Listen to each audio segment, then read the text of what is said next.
Welcome in, ladies and gentlemen, to the L4 Security Group 13th Region Media Network. Tonight, two heavyweights of the 13th Region step into the same arena, and only one will walk out with their legacy intact. The Pulaski County Maroons, a powerhouse built on tradition, toughness, and pride. A team that's battled every storm and still stands tall. On the flip side, the North Laurel Jaguars, fast, furious, and fearless, hungry to prove the heart beats history, and this is their year and belongs to them. Welcome in, ladies and gentlemen, to the Martin's Peterbilt Game of the Week, brought to you here on the L4 Security Group 13th Region Media Network. I'm Sean Jackson. I'll be on color this evening. My main man, DC Turner's off on vacation somewhere with his toes in the sand, but I've got the man with the plan replacing him for the night, the man, the myth, the legend. Welcome in, my good friend, Mr. Stevie Ray Black. Welcome in, brother. All right. That's a nice intro there. Thank you, Sean. Appreciate that. So, again, DC on assignment, enjoying himself, and so able to fill in. So I appreciate that, and appreciate Les asking me, and good to get an opportunity to work with you tonight. So we should have some fun here. We have a battle of the two of the top 6 teams RPI-wise in 5A, with Pulaski and North Laurel. Pulaski being number 1 currently in RPI, and North Laurel being number 6. And this is also battle for the district supremacy, if you will, here in District 8 of 5A. The winner of tonight's contest will have the front run track to go ahead and win it out. Again, games next week. You never know what can happen, but again, the winner tonight sets himself up for district crown. Absolutely, Steve. I couldn't agree with you more, my friend. I heard someone saying, just walking around talking, kind of getting the vibe going on here. The vibe is good, and you know, I'm not disagreeing with them. I'm not agreeing. I'm not disagreeing. But somebody made the statement earlier, whoever wins this may end up your district champion for sure. Well, definitely for sure. Again, now next week, I know Pulaski will be taking on, I think, Southwestern, and again, North and South next week as well. That's going to be another battle. But, you know, you said, again, winner tonight is in the driver's seat. And barring any unforeseen circumstances, we'll end up winning the district. But it's a good chance that these two teams can meet again, possibly in the playoffs. I don't, again, that can RPI might get in the way and stuff in those regards, but this could be a preview of things. So again, you've got North Laurel coming in 6-1 on the season. Second-year head coach Steve Nelson really doing a great job here. Again, he's an alum himself, played on this field as well. So he knows the ins and outs and everything in that. But again, since that game at Madison Central, where they won 9-7 there in that last second touchdown, this team has really turned it up. And, so I'm really looking forward to seeing them tonight. But, when you think of this, district, and you think of this class in this area, Pulaski County, they are the gold standard. And so, again, under second-year head coach Travis Burns, they are in prime, position as well to make a run to in the playoffs. So again, Sean, I am looking forward to this to see, and hopefully they won't disappoint. We should have a really good battle. I think that you've got a battle of teams that like to run the ball. I know Pulaski's more of a 50-50, 60-40 when it comes running past, but when it comes to North, they love to run that ball. So I think that, line play and physicality is going to be big, and I think defense could lead the way as well. And if that's the case, I think advantage North Laurel, as they've got 3 shutouts already on the season. And the most that they've given up was that one loss, to Corbin, but that was early in the season. Since then, only given up 7, 0-0, 14-14 respectively, and against some really good teams. So looking forward to tonight. Absolutely. I agree with you totally, Stephen. I tell you what, I'm delighted to be here. They're playing Welcome to the Jungle in the back. We always welcome here. I'm fired up. You got the Maroons. You got the Jaguars defending their home turf here. I got the man with the plan, Stevie Ray Black, sitting beside me. I know he don't care to get down and get funky like a monkey, just like myself. And with that being said, we're going to take a little sponsor time here and cut it to break here. We'll be back in just a few. You're listening to the L4 Security Group 13th Region Media Network, Martin's Peterbilt Game of the Week. Just one. No doubt in the world we live in today, security is our number one priority. Let me tell you about the good folks at L4 Security Group. They offer surveillance, hiring solutions, risk management, guards, mobile patrol, and much more. Buddy Blair and John Blanton have over 60 years experience in the industry and protect over 12 states. Make sure you check out their new location at 116 Shiloh Drive in London, Kentucky. Thank you, L4 Security Group, for your sponsorship of the 13th Region Media Network.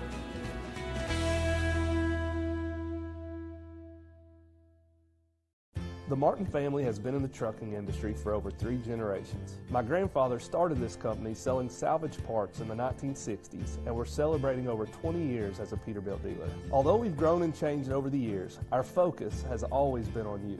We get it. When your truck's down, you're not making money. That's why we keep thousands of quality parts in stock so you can get back on the road as soon as possible. At Martin's Peterbilt, relationships matter, and that's why we've been around for generations. Come see us. When it comes to protecting what you love, you want an insurance agent that cares more about you, more about your world, and more about what you need. And that's exactly what you'll get from Corbin Insurance Agent Zach Davison. He's my insurance agent, and he's an agent that doesn't just know about Corbin, but he lives here, and he wants to protect life here. Contact Zach today.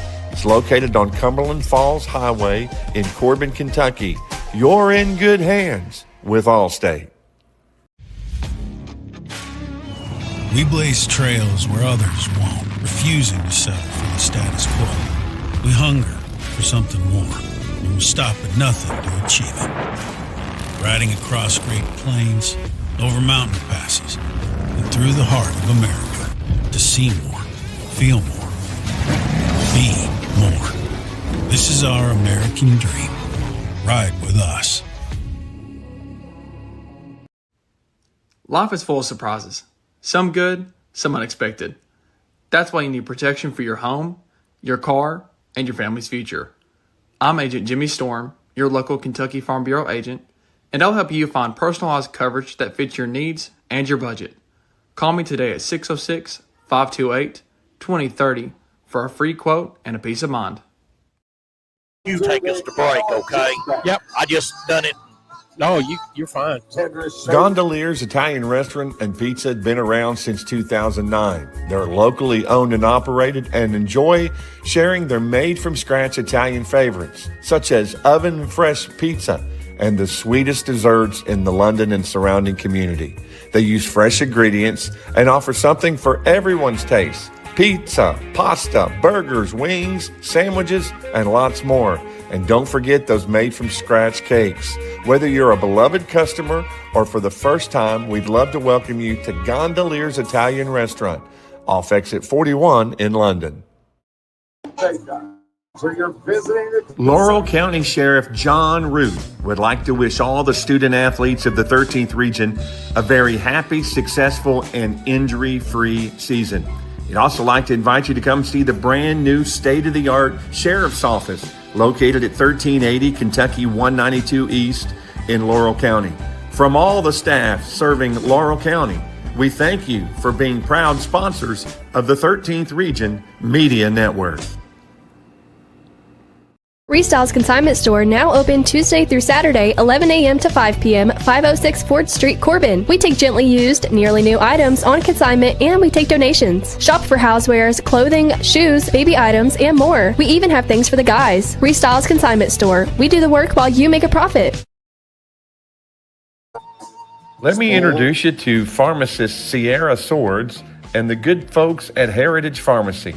Heritage Pharmacy is an independently owned pharmacy located within the Dayspring Regional Health Center at Cumberland Regional Mall.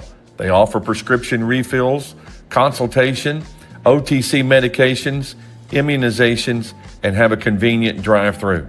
They're open Monday through Friday, 8 a.m. to 7 p.m. Call them today, 606-560-6580. That's Heritage Pharmacy in the Cumberland Regional Mall in Williamsburg.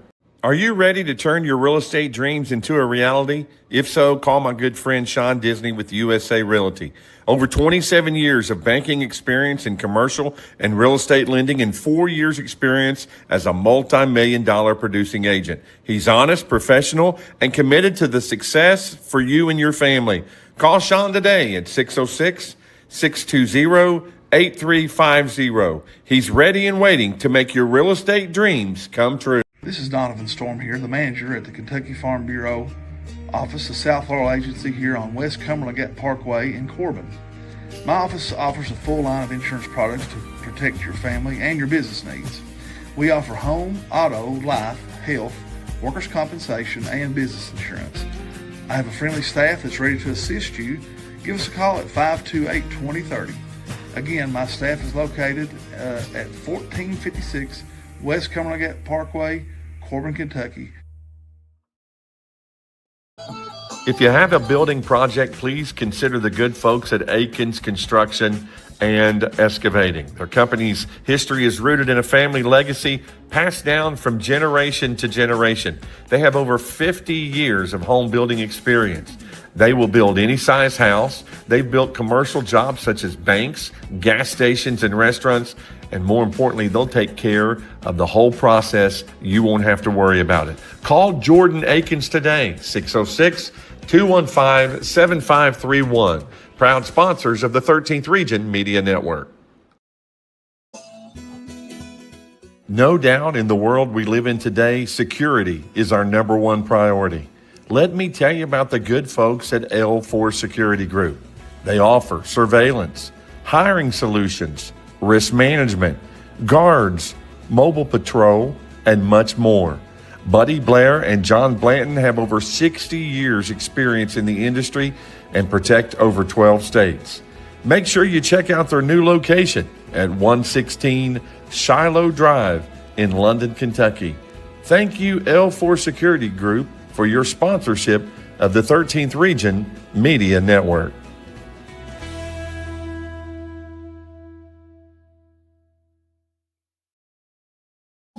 When it comes to protecting what you love, you want an insurance agent that cares more about you, more about your world, and more about what you need.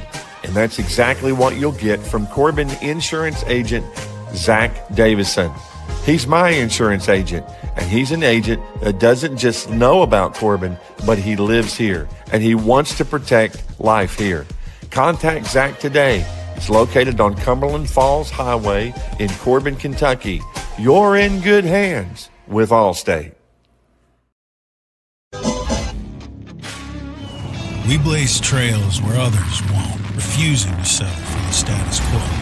We hunger for something more, and we'll stop at nothing to achieve it. Riding across great plains, over mountain passes, and through the heart of America to see more, feel more, be more. This is our American dream. Ride with us.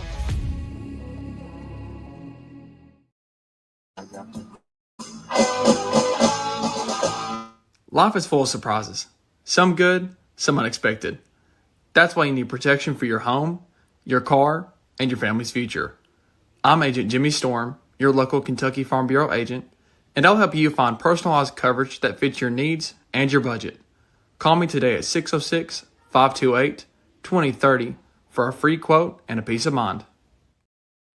Gondolier's Italian Restaurant and Pizza have been around since 2009. They're locally owned and operated and enjoy sharing their made-from-scratch Italian favorites, such as oven-fresh pizza and the sweetest desserts in the London and surrounding community.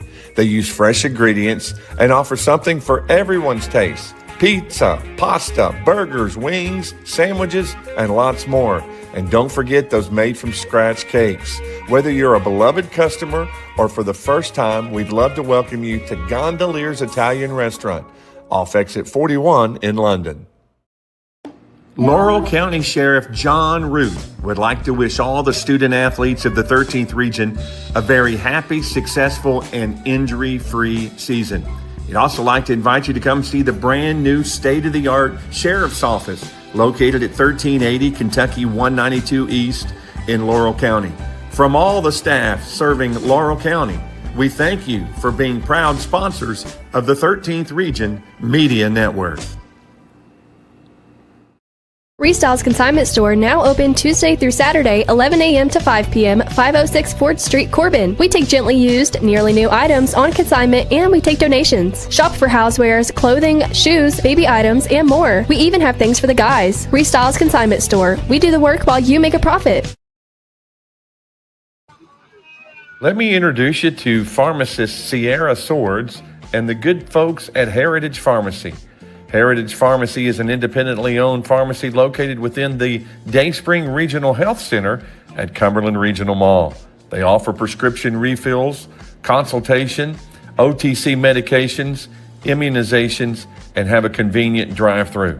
They're open Monday through Friday, 8 a.m. to 7 p.m. Call them today, 606-560-6580. That's Heritage Pharmacy in the Cumberland Regional Mall in Williams. Are you ready to turn your real estate dreams into a reality? If so, call my good friend Sean Disney with USA Realty. Over 27 years of banking experience in commercial and real estate lending and 4 years experience as a multi-million-dollar producing agent. He's honest, professional, and committed to the success for you and your family. Call Sean today at 606-620-8350. He's ready and waiting to make your real estate dreams come true. This is Donovan Storm here, the manager at the Kentucky Farm Bureau office, the South Laurel agency here on West Cumberland Gap Parkway in Corbin. My office offers a full line of insurance products to protect your family and your business needs. We offer home, auto, life, health, workers' compensation, and business insurance. I have a friendly staff that's ready to assist you. Give us a call at 528-2030. Again, my staff is located at 1456 West Cumberland Gap Parkway, Corbin, Kentucky. If you have a building project, please consider the good folks at Aikens Construction and Excavating. Their company's history is rooted in a family legacy passed down from generation to generation. They have over 50 years of home building experience. They will build any size house. They've built commercial jobs such as banks, gas stations, and restaurants. And more importantly, they'll take care of the whole process. You won't have to worry about it. Call Jordan Aikens today, 606-215-7531. Proud sponsors of the 13th Region Media Network. Welcome back in, one and all here. We are in beautiful London, Kentucky on the campus of North Laurel High School. What an atmosphere here in the jungle. They got the AC/DC blaring in the background. Just a ecstatic atmosphere to play in. You know, Steve, once upon a time, a wise man said, to be the man, you got to beat the man. And right now, the man is Pulaski County. However, Coach Steve Nelson and the North Laurel Jaguars want to be that man, so they've got to put up tonight. First of all, Sean, that is the second wrestling reference I've heard from you tonight. It's going to be a fun night. So first Dusty Rhodes, now Ric Flair. But you've hit it on the head. Yeah, so Pulaski County, they are the man here in this district and have been for several years. And so opportunity for North to knock them off. They actually did this 2 years ago on this very field back in 2023.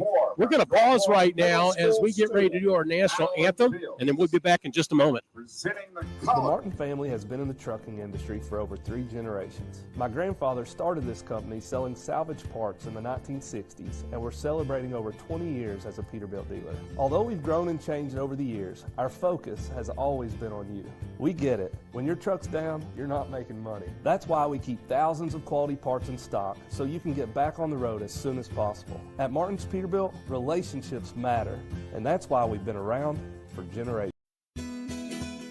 No doubt in the world we live in today, security is our number one priority.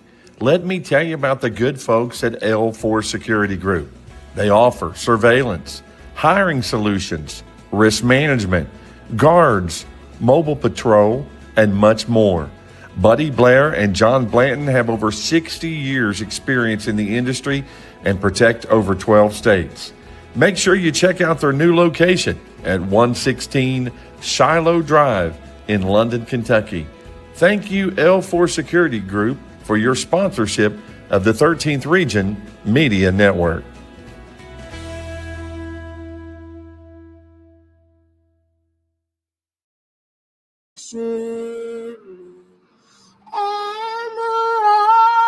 When it comes to protecting what you love, you want an insurance agent that cares more about you, more about your world, and more about what you need. And that's exactly what you'll get from Corbin insurance agent Zach Davison. He's my insurance agent, and he's an agent that doesn't just know about Corbin, but he lives here, and he wants to protect life here.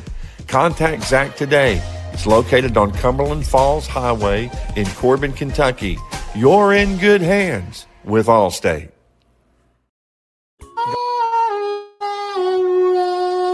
Gondolier's Italian Restaurant and Pizza had been around since 2009. They're locally owned and operated and enjoy sharing their made-from-scratch Italian favorites, such as oven-fresh pizza and the sweetest desserts in the London and surrounding community.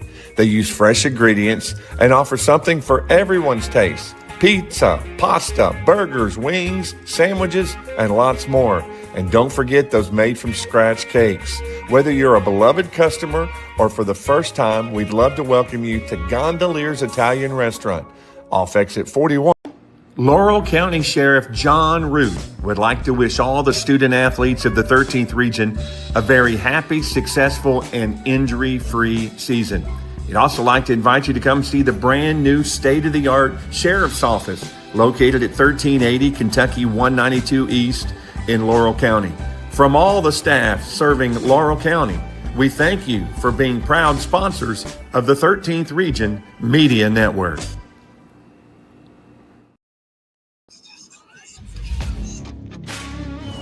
We blaze trails where others won't, refusing to settle for the status quo. We hunger for something more, and we'll stop at nothing to achieve it. Riding across great plains, over mountain passes, and through the heart of America to see more, feel more, be more. This is our American dream. Ride with us. A beautiful rendition of the national anthem here at North Laurel High School. Steve, we was just getting ready to break down the game here, and you was getting ready to tell us what Coach Steve Nelson has to do to get the win tonight here at the Jungle. Well, Sean, I think it all starts up front. You got to be physical, especially the line play. One of the things North likes to do, they love to run the ball, averaging about 213 yards a contest as a team. And so a big key is going to be Jude McWhorter, the junior. He dual threat at quarterback. Passing-wise, averaging a little over 100 yards a game, 7 touchdowns, 1 interception. But he likes to do it on the ground as well, averaging close to 100 yards a game on the ground himself, 94 to be exact. So, again, North needs to exhibit their will, if you will, in the sense of running that ball. That's their bread and butter. Now on the other side with Coach Burns and Pulaski County, a little bit more balanced in the rushing passing attack. They average about 141 yards through the air. Senior Zach Anderson leading the way for the Maroons, and then 115 yards on the ground with Kaysen Brock, kind of the main person. Actually, more 188 yards as a team, Kaysen himself, 115 yards average. So again, more of a balanced attack there. I think defense is going to be interesting as well. So I think it gives the nod to North on defense, just in the sense of who they've played and how they've performed as well. Now, if you want to look at common opponents, Sean, both teams played Corbin earlier this year. That is North's only loss to Corbin, 28-14 in that game earlier in the season. Pulaski defeated Corbin earlier in the season back in September, 35-28. So you can probably throw those out the window. Again, it's what they do here tonight. Both teams are big, especially in the trenches, so I'm looking forward to that.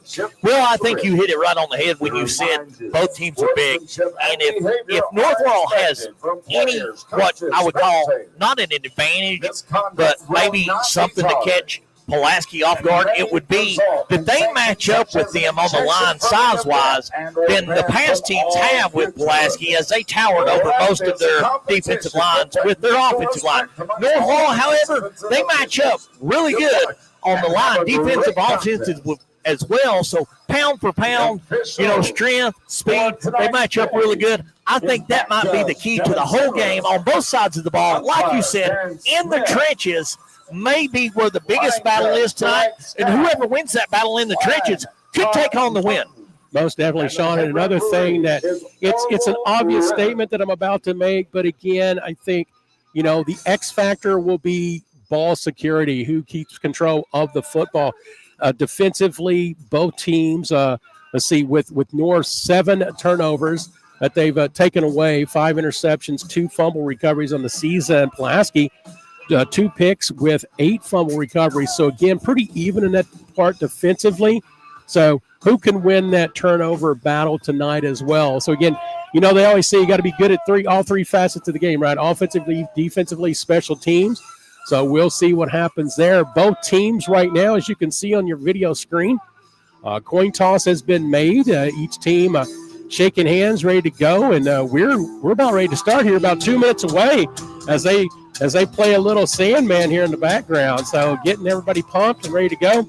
So strap in, folks, and enjoy the contest. Absolutely, Steve. And I tell you what, if you can't get pumped in an environment like this, you need to just lay down and go home, because it gets the hair standing up on the back of my neck. What little bit of hair I got left anyway. I'm going to make a wrestling reference here. Oh, yeah, right? Okay, as so the got that in Macho there. Man said, yeah, in London, Kentucky.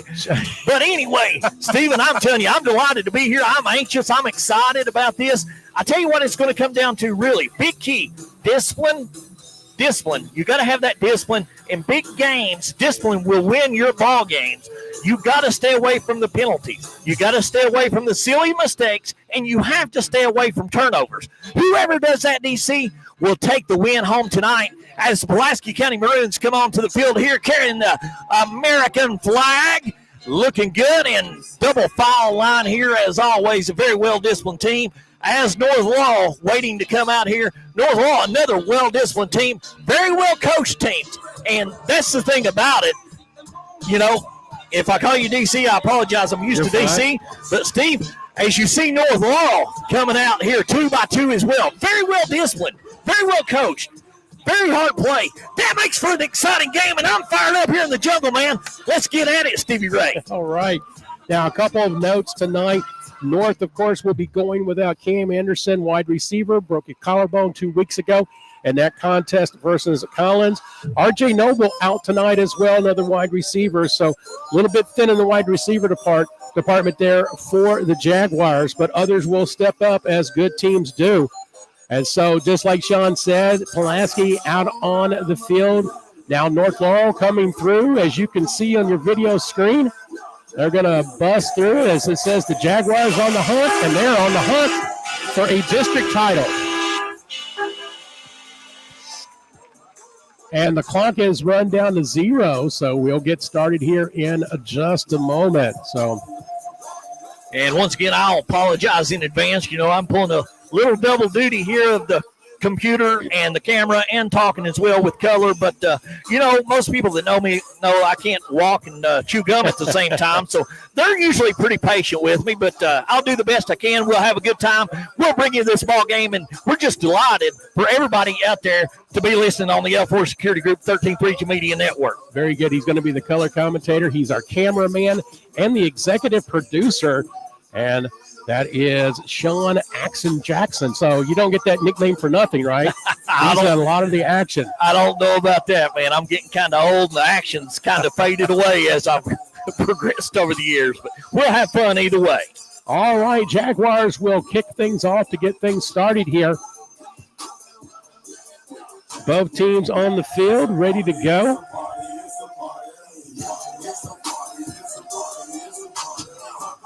It's a party in the jungle, my man. It sure is.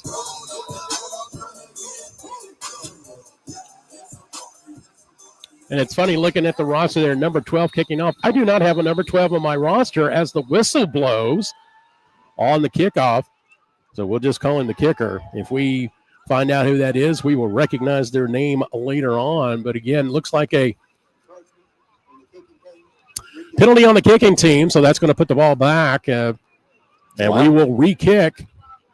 So instead of kicking off from the 40, they will kick off from their 35-yard line.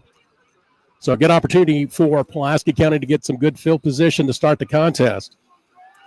North Laurel's got a really good soccer team. They may have just grabbed that kid from soccer practice and be like, come on out here, man. But we'll get his name here a little bit for you, Steve.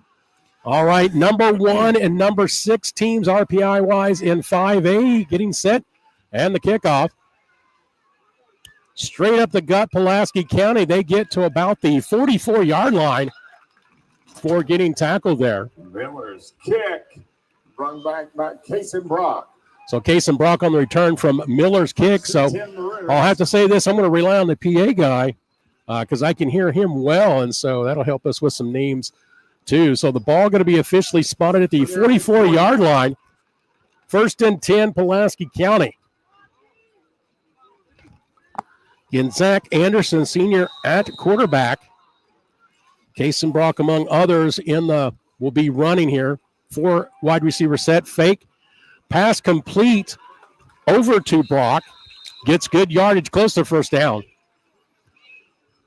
And they're going to give him the first down, Sean, and that's going to move the chains. It looks like the ball going to be about at the Jaguar 45-yard line. Little play action pass there. Quick hitter, slant across the middle. Kind of get the jitterbugs out and get a first down as well.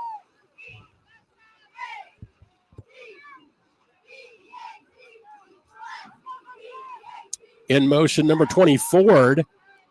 And run up the middle, another good gainer. We'll see where it gets spotted. Anderson's pass is complete to Kason Brock. So another pass to Brock. And it looks like the 38-yard line, so 2nd and short. The scoreboard says about 2nd and 2. The 11-minute mark here in the first quarter. First possession for Pulaski County. Pass down. It is complete, and it is complete to number 20, Ford. Big gainer for the Maroons, and it looks like they're going to be at the 9-yard line. 1st and goal, Pulaski County. Really nice ball there. The quarterback, Anderson, there got some people jumping on the pump fake, including the cameraman myself, but I tried to catch back up with the play, but awesome pass and play there, pitch and catch by the quarterback and receiver. Maroons set up, 4 wide receivers set. And Anderson will keep it himself. Gets down to about the 5. Fumble on the ground. Let's see. It is recovered by Brock. It'll stay with the Maroons.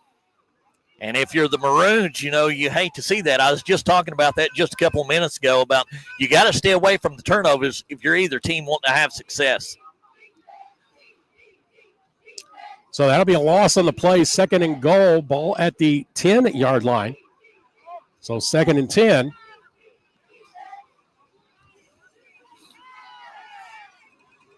So it looks like Ford in the backfield. He'll take the handoff. Goes to his right side. We get a flag on the play. That'll probably come back, Sean, as that is probably near the area of holding. We'll see what the penalty will bring. And that'll be big for the Jaguars if it's against Pulaski County. Yeah, right there on the right side of the line. I couldn't see what number it was, but looked like someone just the arms kind of extended a little bit. Of course, them arms extend like that. The referee's going to call a hold every time. That's going to be a personal foul, actually, on the play. So that's going to bring the ball back to the 25-yard line. So they'll replay the down, and it's 2nd and goal from the 25. Wow. So if you're the Jaguars, good opportunity to really continue to pin them back here, as that a big gainer to Ford earlier put it in jeopardy. So again, we play 2nd down. Back to pass. Anderson, it is caught by number 0, Boone Godby. Godby back around the original line of scrimmage. That'll make it manageable as it is 3rd down and goal. Brings up 3rd and goal. They're going to put it at the 9-yard line. So we went back, Sean, we went forward, and we're back where we originally started here in this particular first down. So again, 3rd and goal for the 9. It is 9:41 exactly here on the clock of the first quarter. Again, first possession of the contest. Ford with the carry. He is brought down.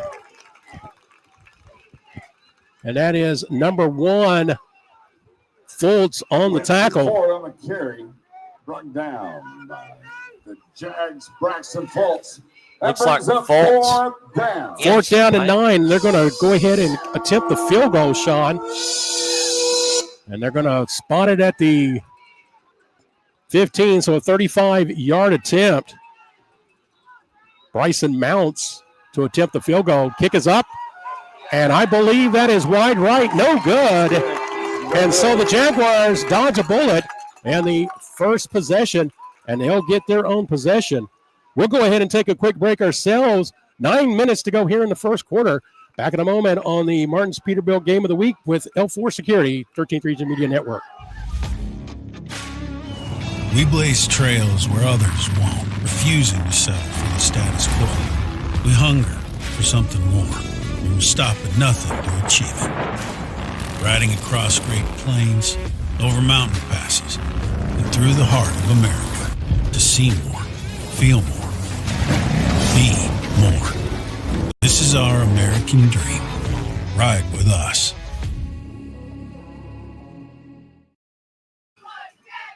Back to action in progress here. Back to my play-by-play man, Mr. Stevie Ray. All right, run up the middle by the Jaguars.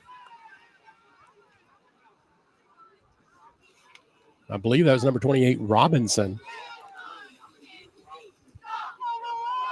Gets out to the 24-yard line. 2nd and 6. So second down, 6. Again, if you're just joining us, Pulaski missed a field goal on their first possession. So the defense for North holds. So we'll see what they do on offense. Another run up the middle. Good gainer there. I believe that's Robinson again. That's going to be a first down. Cooper Robinson really running hard there through the middle. And to be honest with you, this big offensive line for North Laurel, I don't know if this Pulaski defensive line really used to seeing the size that they have match up with them. Probably the closest matchup, I would say, just speculating, is when Pulaski went to Johnson Central a few weeks ago. You know, Johnson Central loves to run at that good rushing attack. So first down, ball to 33. Looks like Robinson once again, maybe a yard, if that. Robinson on the carry. Great defensive pursuit there from Pulaski County. 2nd and 8. So they're going to give him 2 on that, Sean. Second down, 8. 7:35 to go here in the first. Again, no score. Again, you know, we talked a little bit about ball control, and whoever was going to control the clock and control the ball definitely has some type of advantage, and North Laurel seems to be trying to ground and pound a little bit and control that clock.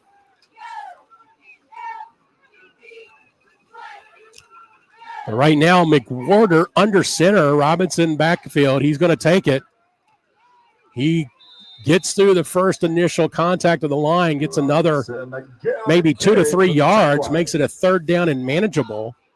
Gain of 3. That's 3rd and They will 5. give him 3, so third down, 5. Ball at the, 38, 6:48 and counting here in the first quarter. From the jungle here in London, Kentucky, North Laurel High School. Big third down both ways here, Steve. McWhorter again under center. Robinson one more time, and he's going to be stopped. He got about maybe 2 on that, so decision time now for Coach Nelson. If you're coaching here, Steve, do you go for it early or do you send your punting team on the field? I tell you, it's a good question. I probably would go ahead and punt. I am not the coach, and obviously they're going to go a different direction as McWhorter. He's getting instructions from the sideline, so they are going to go for it. They feel like they can do it, and it could be a big play right here, Sean. We'll see. Absolutely. North feels like they've got the meat guys up front to do it. So snap to McWhorter. He goes to the left side. He busts through, and he's going to go all the way. Wow. Nobody's going to catch him. Jude McWhorter for a Jaguar touchdown. Play covers 59 yards. What a run by Jude McWhorter. He busted through the middle there. I apologize, You're Steve. fine. Apologize. He busted through the middle there And it was like he just came out of nowhere. Everybody thought he had stopped and thought he was down, and here he comes, and just nobody on his heels. Well, you're exactly right. He goes off the left side. Looked like he was going to be stopped short of the first down. Second effort gets through, and nobody could catch him. So Jaguars draw first blood, if you will, here in this big contest tonight. Miller with the extra point. It is good. And with 5:36 to go in the first, it is 7-0. Jaguars on top. Let's take a quick break. Back in a moment on the Martin's Peterbilt L4 Security 13th Region Media play or game of the week. How's that? Absolutely. Are you ready to turn your real estate dreams into a reality? If so, call my good friend Sean Disney with USA Realty. Over 27 years of banking experience in commercial and real estate lending and 4 years experience as a multi-million-dollar producing agent. He's honest, professional, and committed to the success for you and your family. Call Sean today at 606-620-8350. He's ready and waiting to make your real estate dreams come true. And welcome back in, ladies and gentlemen. North Laurel strikes pay dirt first. Juma quarter with the run up the middle. It's 7-0, 5:36 left to play in the first quarter. And back to my play-by-play man, Mr. Stevie Ray Black.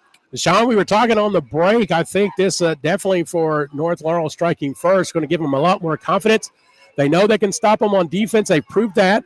And also they could prove they can get them on offense as well. Now, in the case of special teams, another good return from Pulaski County as they get that out toward midfield. And I believe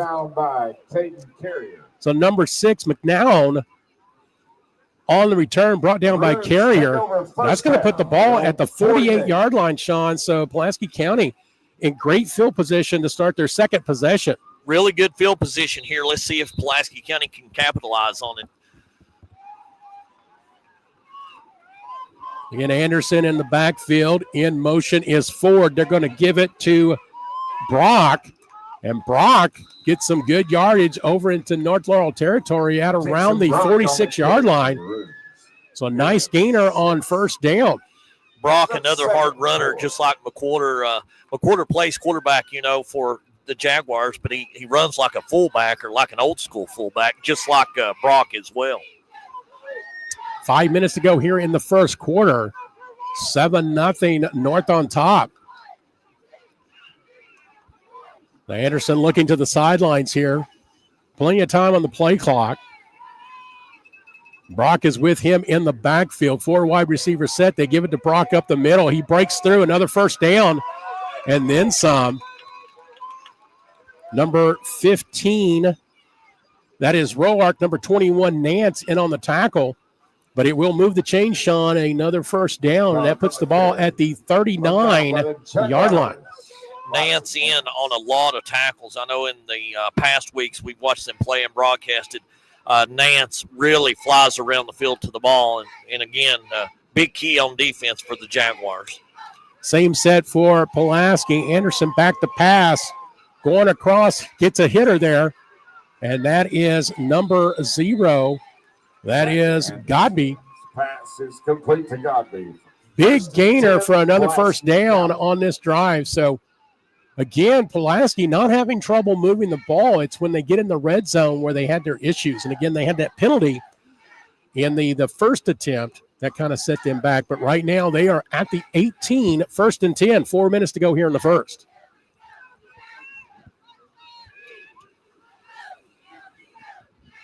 Ford in motion. It'll go to Brock up the middle, and he is going to score. Give it to Pulaski County, and they are an extra point away from tying this up. There again, just right through the middle, ground and pound football. The offensive line there was blocking good for him, and he just sprung free.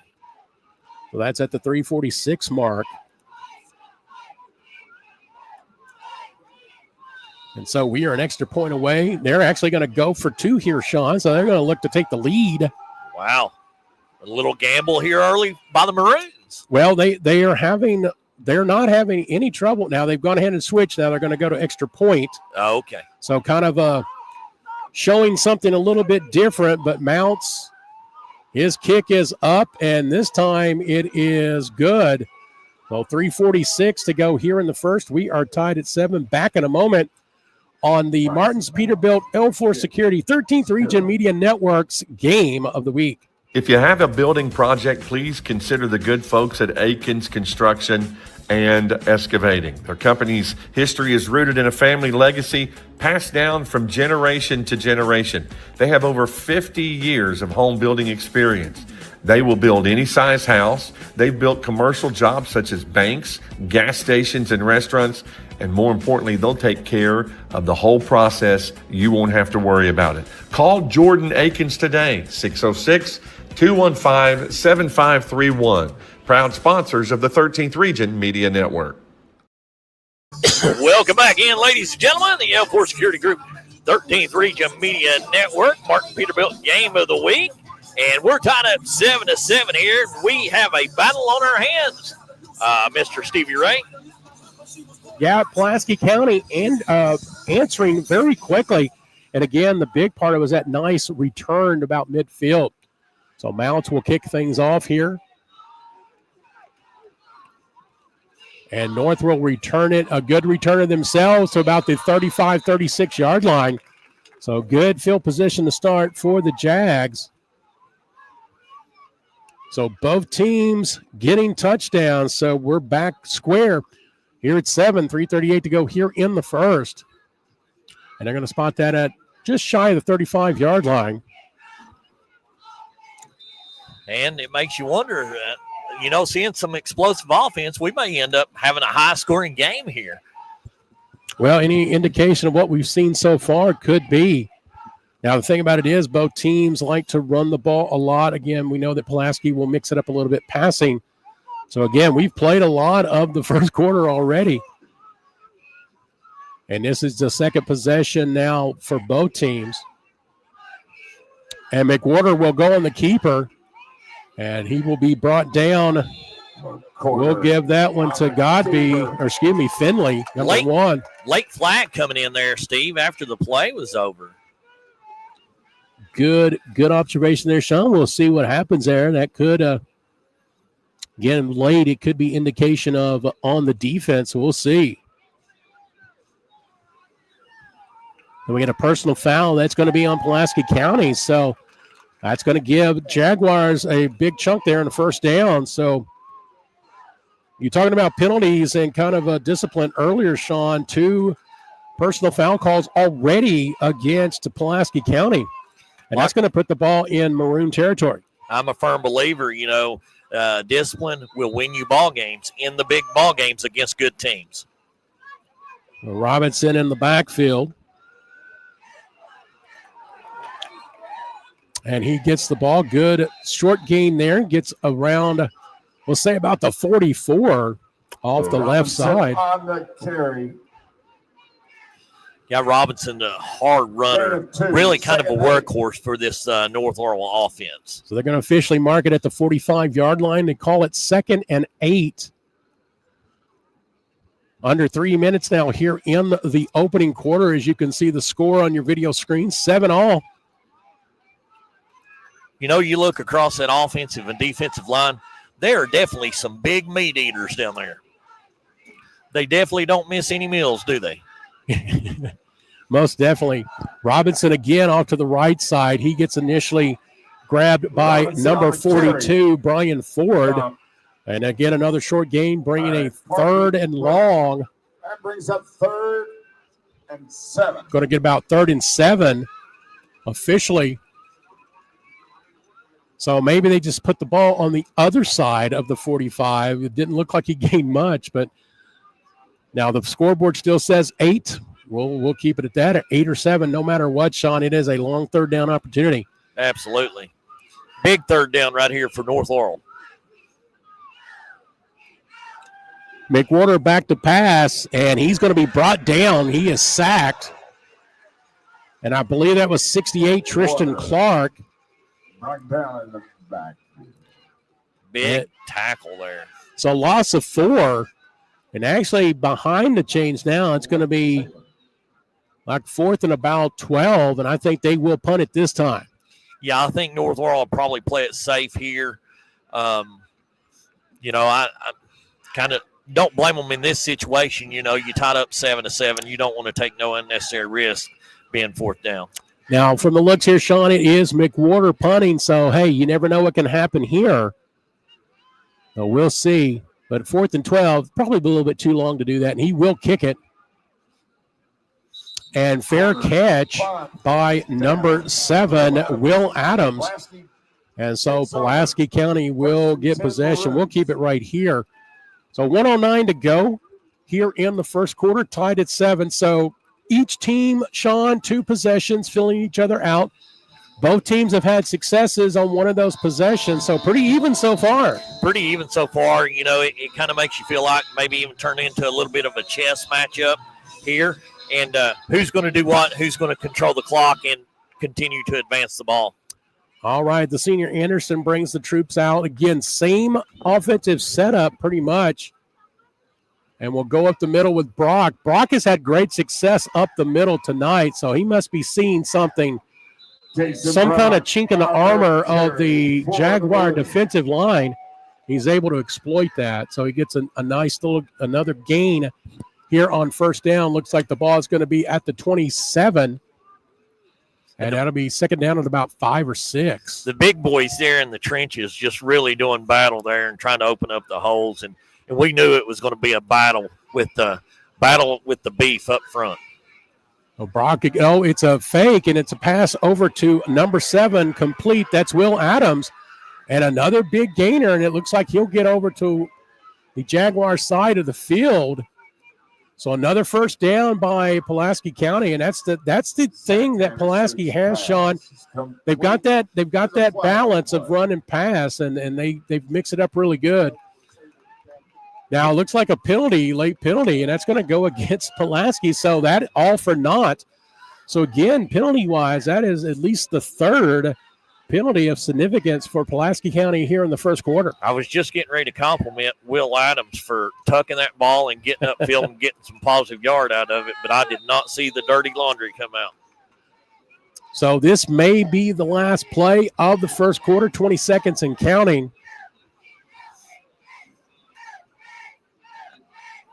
Well, back to pass, Anderson. Across the middle, it's complete. And defenders go down, and still running is number 4, Burton. And he gets a big chunk of that back. And that's going to be a first down at 7 seconds to go here in the first. And it looks like, Sean, probably about the 42-yard line. On the field.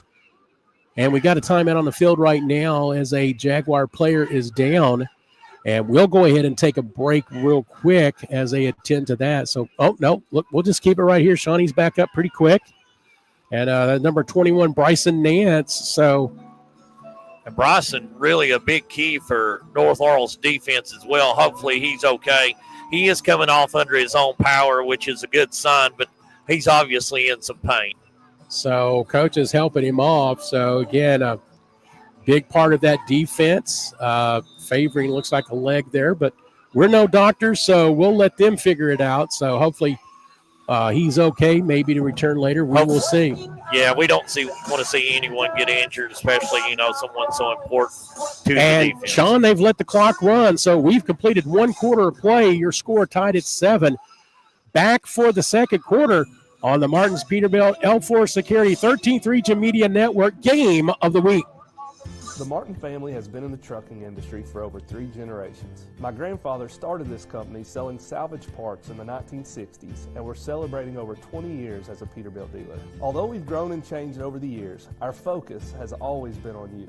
We get it. When your truck's down, you're not making money. That's why we keep thousands of quality parts in stock so you can get back on the road as soon as possible. At Martins Peterbilt, relationships matter, and that's why we've been around for generations. Come see us.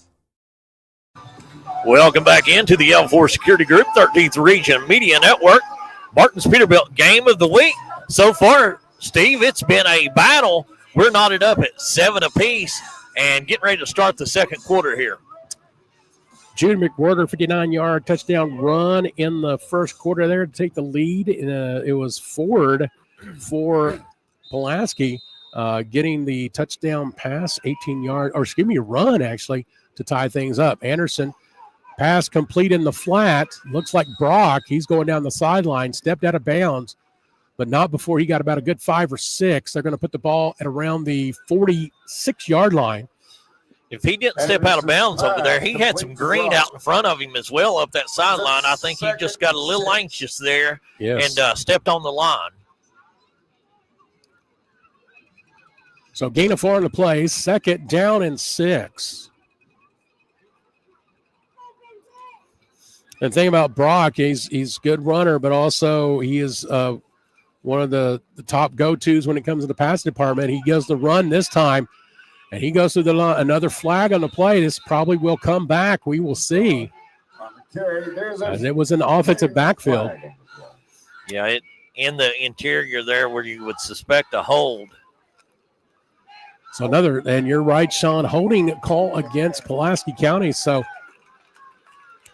at least 4 penalties there for the Maroons. That's really hampered them here in this contest. There again, in a close game, you've got to stay away from the big penalties like that. And that brings the ball back to the 36-yard line.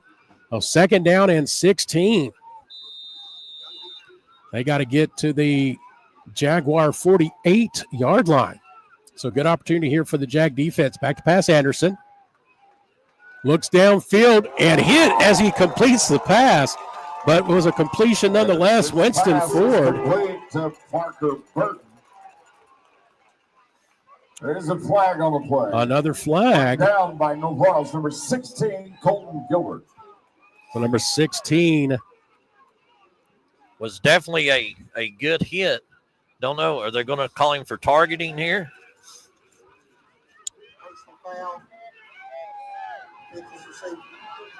Personal foul against Jaguars. They're going to say a defenseless receiver, and that's going to be tack on to that big gain. So that's a big positive for Pulaski County. It will take the ball down to the Jaguar 41-yard line. So now the Jags getting into the penalty scene themselves there, Sean. Yeah, absolutely. You hate to see a penalty like that when you got the momentum, but, aggressive play, just one of them penalties that happens. Well, 1st and 10, Pulaski County. Fake handoff to Brock, pass over the middle, no one there. Looked like number 7, Will Adams, in the vicinity, but way off. So I don't know if there was a cross-up in patterns or not, but it'll be 2nd down. Definitely a little miscommunication between the quarterback and the receiver, and that happens. Sometimes the receiver or the quarterback not really on the same page with the receiver, and I believe that was the case there.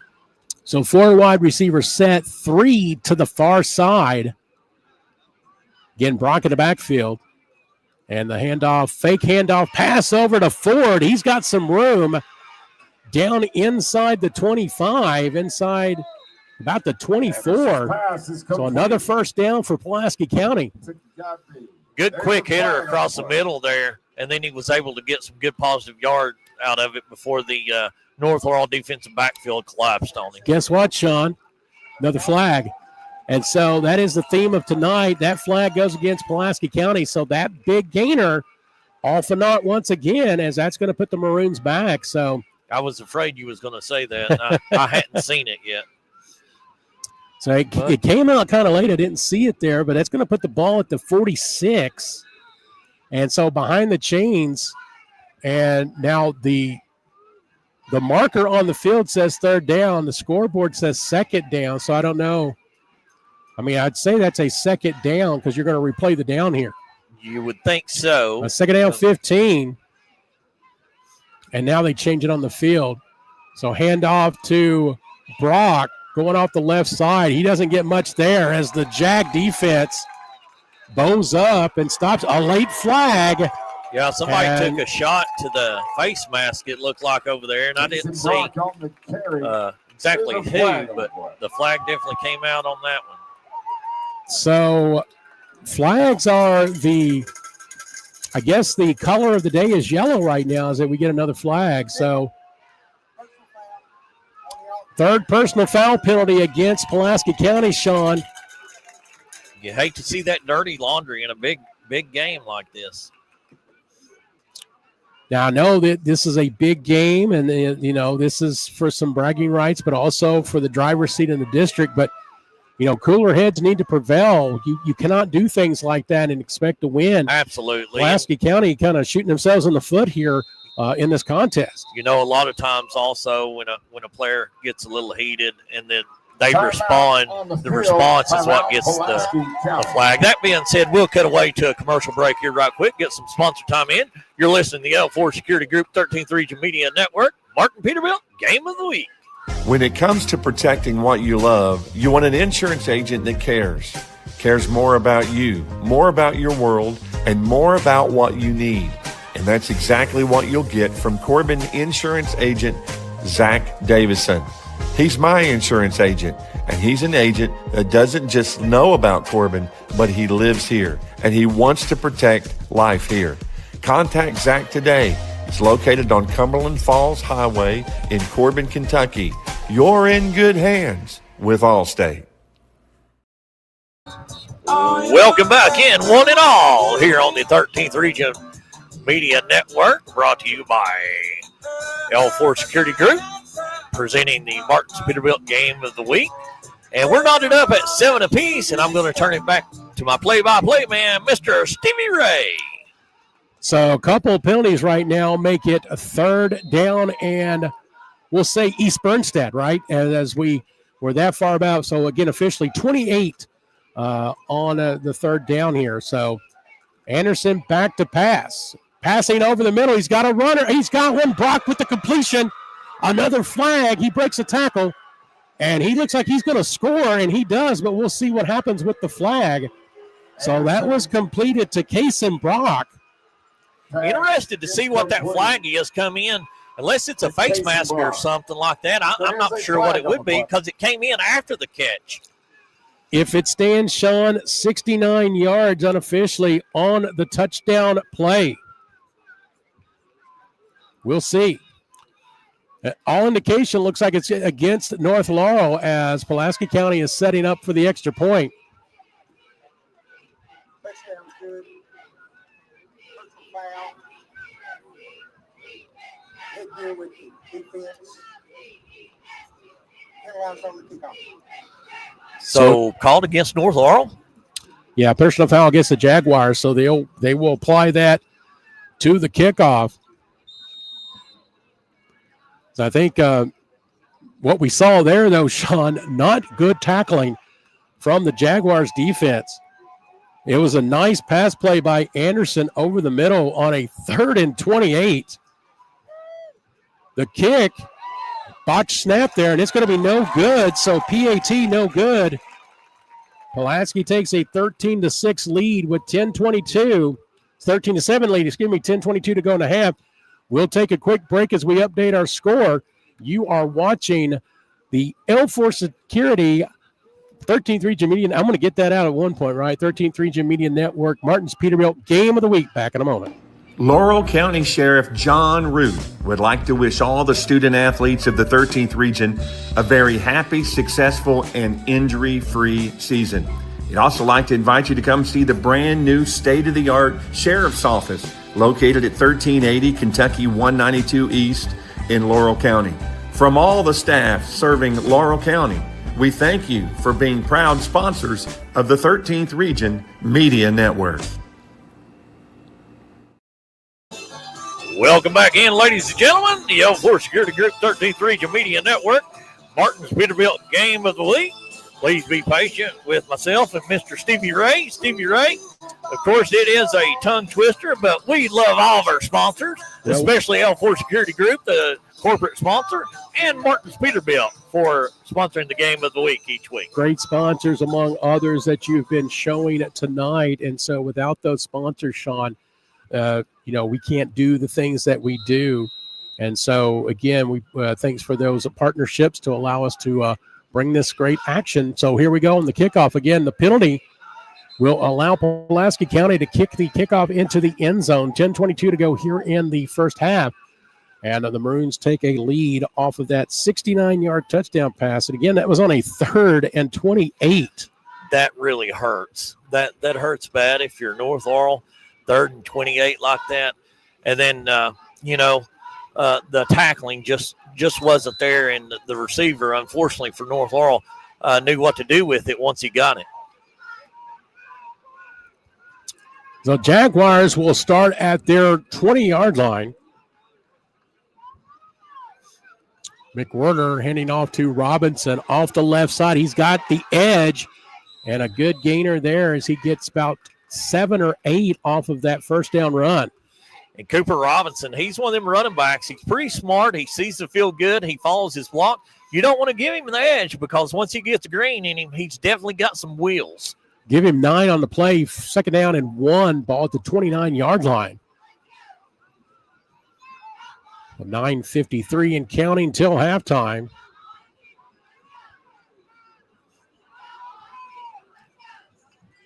Fake handoff, pass across the middle. It is complete. That's going to be a first down and then some. That is number 1, Finley, and a late flag. What a shocker there, Sean. I believe he's had a handful of face masks there. It looked like, of course, I can't see real good, but I would think it would be face mask. That being said, the receivers on both sides of the ball, both of the receivers do really good knowing what to do with the ball, tuck it, and get upfield. So I got the wrong number 1 there, Sean, not Finley. It is Braxton Fultz, gets the completion, and with the penalty, put the ball at the 20-yard line. And so Jaguars in business with 9:35 to go till halftime. Turning into just the matchup we talked about here, just really becoming one heck of a game.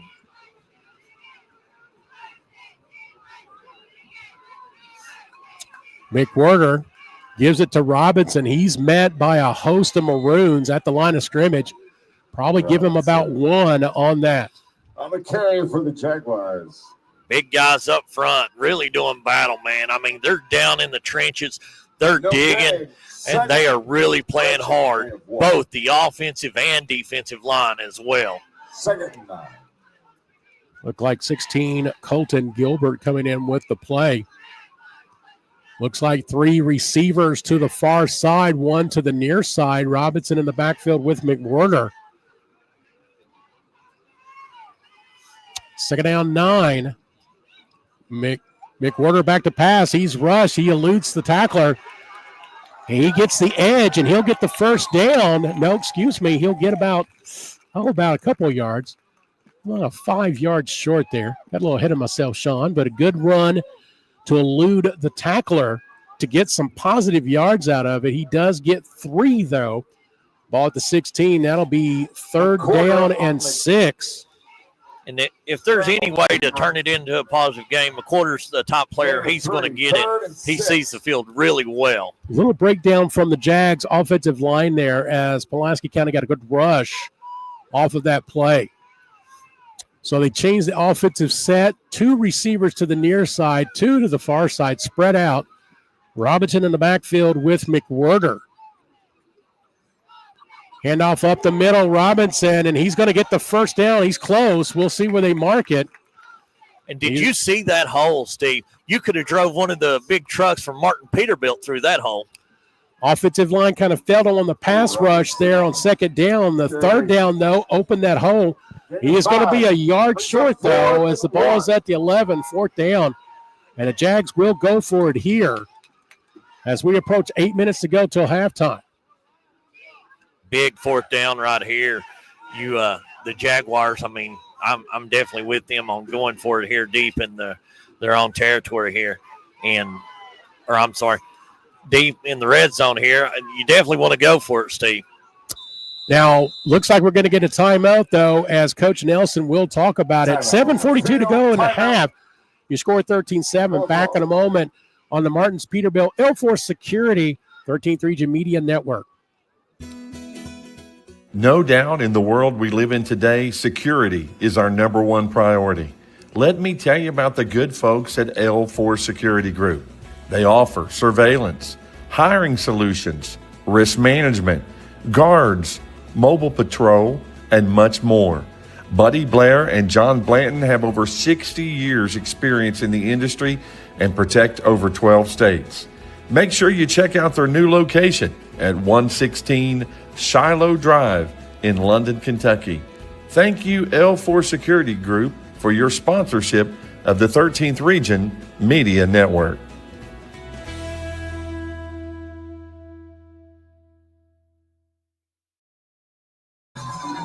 Welcome back in the L4 Security Group 13th Region Media Network. Big fourth down right here, Stevie Ray. North Laurel appears that they're going to go for it. So we'll see what Coach Nelson drew up, as it's going to be a tight set here. Just one receiver out to the far side.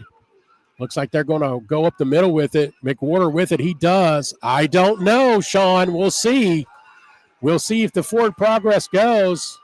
Both teams, of course, think that it's going their way, but we'll see. North Laurel had some beef in the backfield. I don't know who they had back there. I didn't catch the number. They've got it placed at the 10, so we'll see. I don't know if we'll do a measurement or not. And then we may be going to a measurement here. Well, hold on. Yep, and they're going to go ahead and measure this. So big measurement here to say, nonetheless, 7:38 to go till halftime. He got to the 10, but just don't know if it's enough or not. As they play the chain gang on the loudspeaker, how appropriate. And that's a first down, Jaguars, so they get enough. Wow, North Laurel excited there to get the first down, as they should be. That's a big first down right here with 7 minutes, 38 seconds left to play in the half.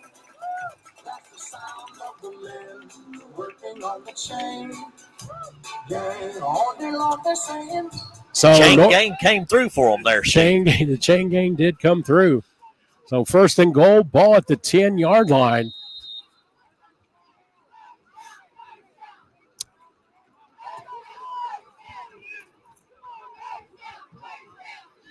And I believe this is the first time, if I am correct, that North has entered the red zone.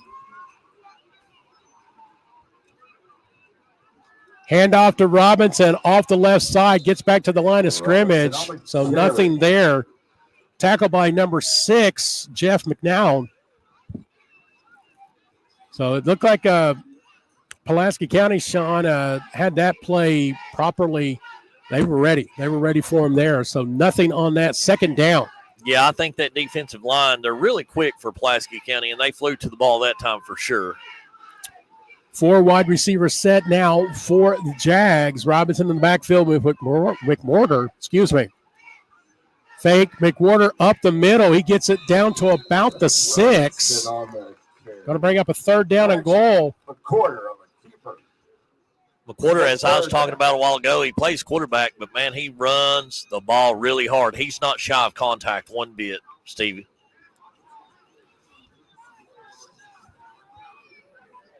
Big third down here for North Laurel. Same offensive set as the second down play.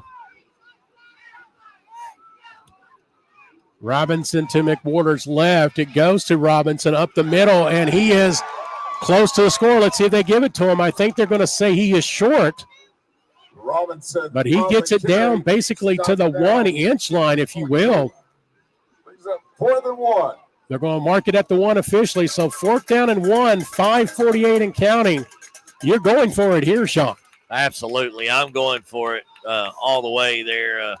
Really another good run by North Laurel. And, they're chipping away the clock as well, which they want to do. So last time a 4th and short, they got it by inches. Let's see what happens here.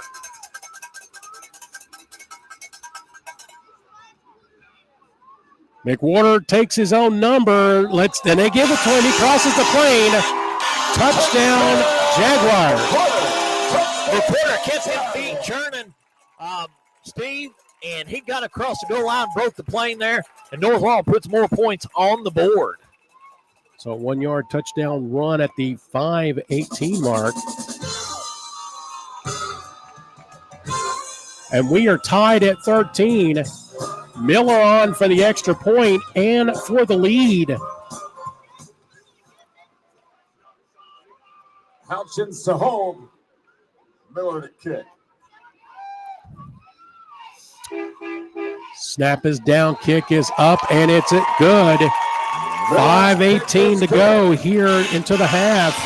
Jaguars back on top, 14-13.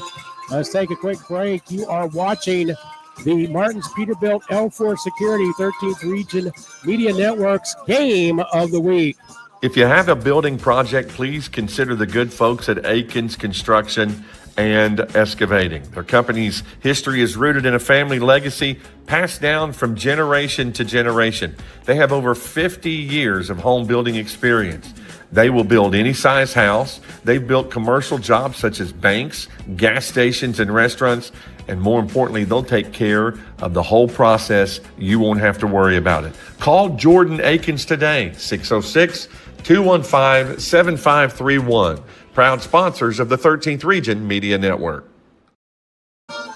Welcome back into the jungle here as North Laurel strikes and takes the lead 14-13 with 5:18 left to play in the first half. Stevie Ray, we have got a barn burner on our hands. Most definitely here. And so I think that's kind of what we expected, Sean, in this contest, as the Jags will kick it off. Kind of a squib kick. Should be another good return by Pulaski County. They've had some good returns already, and that is Brock, and he gets it to about the 40-yard line. Quick scoring update from Middlesboro. It is Middlesboro over Williamsburg, 22-0. I believe that game is in the first half down in Middlesboro. Middlesboro, a really good team. Currently undefeated, I believe, ain't they, Steve? Yes, sir. That's my alma mater, my friend. MHS is the best. Well, I'll tell you what, Middlesboro doing a fantastic job. Probably one of the better teams they've had in several years. And that is for a front runner in their district as well. Again, Williamsburg and Middlesboro coming in undefeated in their district. So that's a big district battle, just like we're having here. So from the 40-yard line, 1st and 10, Pulaski County. Anderson back to pass over the middle, and it is complete. And some more yardage there. Burton with the reception. And I'll tell you, they've been hitting that all night, Sean, and they get it again. Big gainer about, roughly 20 yards, 20 yards on that reception. 1st and 10 from the 40. Yeah, they've definitely found a little bit of a seam there, and they're taking advantage of that. Basically coming back to it again and again, and rightly so, kind of say run something until they stop it. So, again, Anderson's seeing something there in the defense. He's able to exploit Cason Brock up the middle. And that's the thing about Pulaski County, Sean. Again, they mix it up with the pass and run pretty even in what they do, and it kind of has to keep your defense on their toes. And a big gainer on 1st down, about 7. And so 2nd down and 3, ball at the 33-yard line. 4.5 minutes to go till halftime. Anderson's pass complete to Ford, a quick hitter, and he's down to about the 23. That's going to be another 1st down. Move the chains. We'll try to get you more scoring updates as we can as well. Maybe come up with some scoring updates as halftime, as the boss man at Studio Controls may send us a few more updates here shortly. So stay tuned for that. Well, 1st down from the 23. Pulaski on the move. Anderson back to pass. On the outlet is Brock. He eludes a tackle, a 2nd tackle, a 3rd tackle. And finally brought down, looks like number 22. That is Brody Pruitt, excuse me. He gets the tackle, but not before Pulaski gets another 1st down. So they're putting that ball, looks like, at the 10, and that's going to be 1st and goal. Brock definitely knows what to do with the rock once he gets the rock. And Brock will go up the middle, breaks another tackle, a 2nd tackle, a 3rd tackle, and he's in. Nice run. 10-yard touchdown run from Brock at the 3:30 mark. And just like that, Pulaski County back on top. So a good mixture of run and pass there, Sean, on that offensive possession. Another thing as well, something that Coach Nelson and his crew needs to try to adjust at halftime is that they're giving them big yardage on kickoffs. And so they're starting with some really good positive yardage there on drives, and it's making a shorter field for them as well. So they're going to go for 2. Try to make this a 7-point game, 19-14. Anderson passes over, and it is complete, and it'll be a 2-point conversion. That was to Burton. 2-point conversion pass is complete. So 2-point conversion is good, and it is 21-14, Pulaski County on top. So we'll go ahead and take a break, 3:30 to go to the half, and you are watching the Martin's Peterbilt L4 Securities 13th Region Media Network's Game of the Week.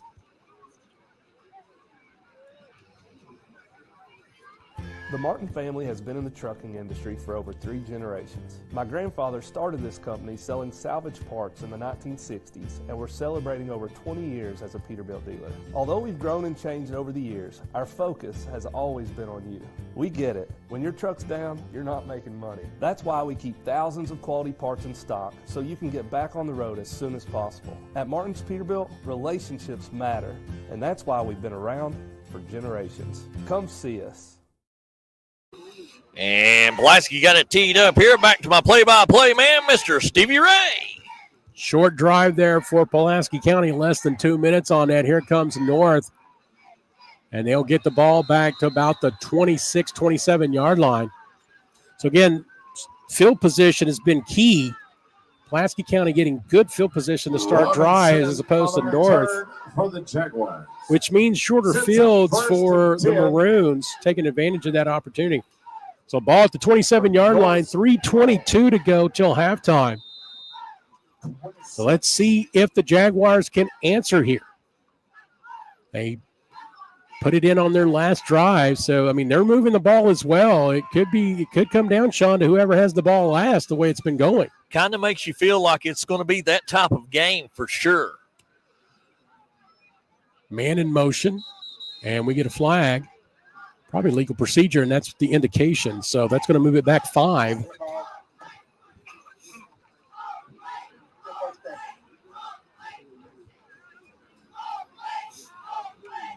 Guess that will bring up a first down and 15 for North. Scoring summary right now, McWhorter, 2 touchdowns on the ground. That is the Jaguar points for Pulaski County. It's been Cason Brock. Ford also got a touchdown run, but Brock a couple of touchdowns for the Maroons. So first and 15, ball at the 22, 3:22 to go till halftime. McWhorter back to pass. Going deep, he's got a player. It's just a little bit out of reach of his hands.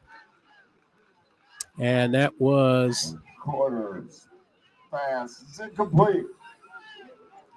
Don't know. That was that was Colton Gilbert, 16. Almost had it there, Sean. It would have been huge. It's going to bring up 2nd and 15. He really laid out there. It definitely wasn't due to lack of effort by any means, as he really sacrificed his body for that one. Well, Gilbert had his player beat. It's just a little bit too much on the pass. So 4 wide receivers, 2 on each side. Robinson in the backfield with McWhorter. Back to pass, out in the flat. Gilbert gets it. He's got some room, but quickly the Maroons pounce on him, and so that is a short gain. Ball be spotted probably around the 24-25. Looks like the 25.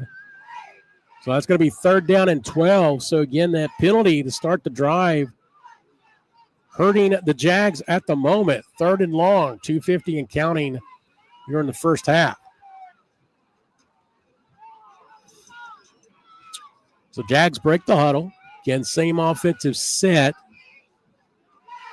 4 receivers. Now one of those a little bit tighter in. Back to pass McWhorter. Good protection. Goes to his right. Being chased.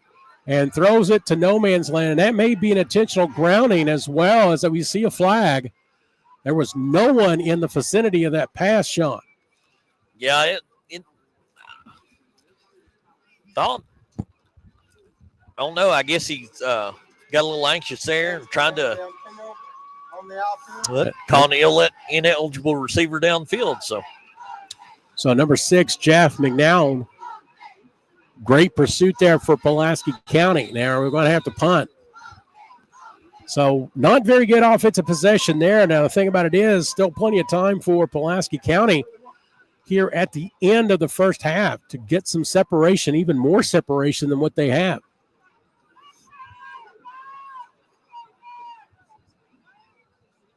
So McWhorter will punt. Nice punt. It goes out of bounds, and to see where they mark it, it's going to be on the maroon side of the field, probably the 46. Well, Sean, we'll just keep it right here right now as it is 2:18 to go till halftime. Now they're going to mark it more officially at the 48. So once again, Pulaski County, great field position to start a drive. Their last drive, under 2 minutes as they got the score, the go-ahead score. Pulaski takes over on their own. So we talk. Oh, go ahead, Sean. Field position. Field position. Start with good field position again. Now we are in what they call the middle 8, last 4 minutes of the first half, first 4 of the second half. And right now that is advantage Pulaski County. Brock gets it in the flat. He's got a first down. He goes out of bounds. Plenty of time. Brock. Pulaski County definitely looking to put more points on the board before the half. The Jaguars will get possession to start the second half. So Pulaski County would love to get another touchdown or some type of score here in the final 2 minutes. So that is first down ball at the 42-yard line. Fake handoff. Anderson finds an open receiver and another first down. That is number 20, Winston Ford. First and 10, Pulaski County. That pass has been there all night for Pulaski County and moved the chains once again. 1:46 to go. Ball at the 24. They like that little play action. It seems like it's been there. And North has really done nothing to contest it. Brock with the catch in the flat, breaks a tackle again, gets inside the 15. That has also been there all night. And Pulaski County cooking. It's another first and 10. Another first down, ball at the 14. Starting to feel the momentum here for Pulaski County just a little bit here in what's been a top matchup thus far. Now, one thing that seems to have changed now, Sean, for Pulaski County, a little bit cleaner when it comes to crazy, bad penalties. They've not had any in the last couple of possessions, and that has paid dividends for them. Anderson looking for the end zone. Nobody there, though, and we get a late flag. Now, that was in the backfield, Sean, so there's a flag. Possibly a late hit. We'll see what the Whitehead tells us as he's conferring with his officials. Actually going to be a hold, so give a hold. Wow. And as I guess I jinxed them, Sean, I'm talking about how clean they were playing here recently. They get a penalty. Yeah, come in really late. A lot of times hold don't come in that late, but like I said, I can't see really good anyway, trying to watch the monitor and watch the field and watch the camera and everything, but right on top of it, though. So that's going to put Pulaski behind the chains. Looks like the 24. It'll be the 24-yard line. So about first and 20. Anderson over the middle. Ford once again. They get it all back and then some. And another late flag. As we get a Jaguar player slow to get up, he is going to get up. But once again, Ford. It's complete to Ford. There is a flag on the play. The North Laurel defensive backs thought maybe there was a fumble. Another penalty against Pulaski. So I guess they must have heard me saying, hey, they've been playing clean. 2 penalties back-to-back now. And that's going to put the ball at the 29. So Once again, replay first down. I think Ford had enough for the first down, so unfortunate there for the Maroons, but very fortunate for the Jags. Second. So replay first down, back to pass. Anderson over in the flat, pass to Burton is complete. He almost broke a tackle, but short gainer, 51 seconds, and we get a whistle. I think a timeout. Sean, let's go ahead and take a timeout ourselves. 51 seconds to go here till halftime. You are watching the Martins Peterbilt 13th Region, L4 Security 13th Region Media Network's game of the week. Gondolier's Italian Restaurant and Pizza had been around since 2009. They're locally owned and operated and enjoy sharing their made-from-scratch Italian favorites, such as oven-fresh pizza and the sweetest desserts in the London and surrounding community. They use fresh ingredients and offer something for everyone's taste. Pizza, pasta, burgers, wings, sandwiches, and lots more. And don't forget those made-from-scratch cakes. Whether you're a beloved customer or for the first time, we'd love to welcome you to Gondolier's Italian Restaurant, off exit 41 in London. Welcome back in, ladies and gentlemen, the L4 Security Group 13th Region Media Network, Martin Peterbilt game of the week. Pulaski County has had two big plays and two big penalties. Let's call them both back. Back to my play-by-play man, Mr. Stevie Ray. All right, so 21-14. 51 seconds to go. Back to pass. Anderson once again. He's got a receiver in the end zone, and that's going to be a penalty on the Jags. Pass interference. So very unfortunate for the Jags. Great opportunity for Pulaski. As the laundry continues to come on to the field, Stevie Ray.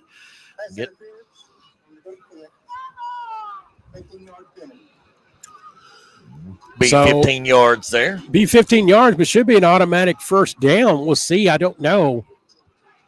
They're not giving him the first down, so it may not. It's just going to be 15 yards, but that's going to give Pulaski County, again, good field position, as this should be still a second down. But it's like second down and 8. Now the scoreboard says third down. Again, the marker on the field is saying second. I think we'll see what it is. Nonetheless, 45 seconds to go till halftime. Anderson, low snap. He picks it up. Pass complete to Ford. Touchdown, Pulaski County. Just a great throw. Great catch by Ford as well. Just very athletic. Pass is complete for touchdown. So I think they're going to officially 12 yards on the pass play. 40 seconds to go. That's huge for Pulaski County. Looks like they're going to go with the PAT to make it a 2-score game. Well, it's already a 2-score game, just to make it a 14-point game. And a heartbreaking there. The kick is up. It is no good. So the PAT no good. Well, 27-14 Pulaski County. But you're talking about penalties, and unfortunately that pass interference penalty in the end zone did not help the cause for the Jags, as it gave Pulaski new life, and they took advantage of it with the pass to Ford for the touchdown. And 27-14, we're just going to keep it right here. 40 seconds to go. Our executive producer, Sean Action Jackson, keeping up with that score. Good job there, my friend.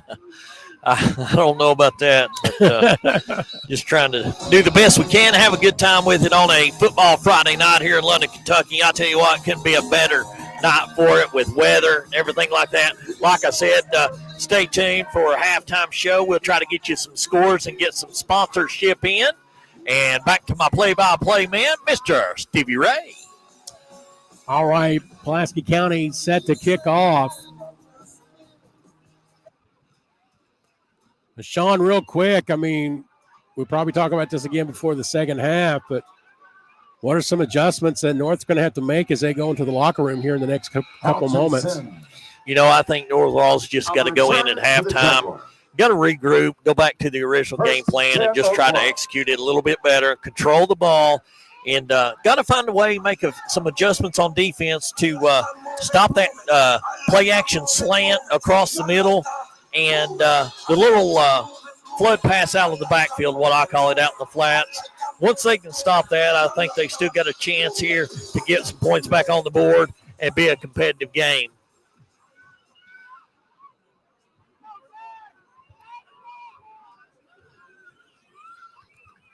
.33 seconds left here. Back to the play-by-play man, Mr. Stevie Ray. McWhorter's pass, it is complete to Gilbert, knocked out of bounds pretty hard. But that'll be ball around the 40-yard line. Big hit over there by number 5, Toby Wright, defensive back for the Maroons, coming up and laying the wood there on that play. Second down and 5 or 4, if you will. Ball to 40-yard line, 28 seconds to go. If you're North Laurel here, do you try to air it out maybe once or twice for the end zone? I think maybe some plays like that, get a couple more, kind of get them out of bounds, stop the clock, see what you can do, and then try to go the home run. But right now, a little bit too far out to kind of do that.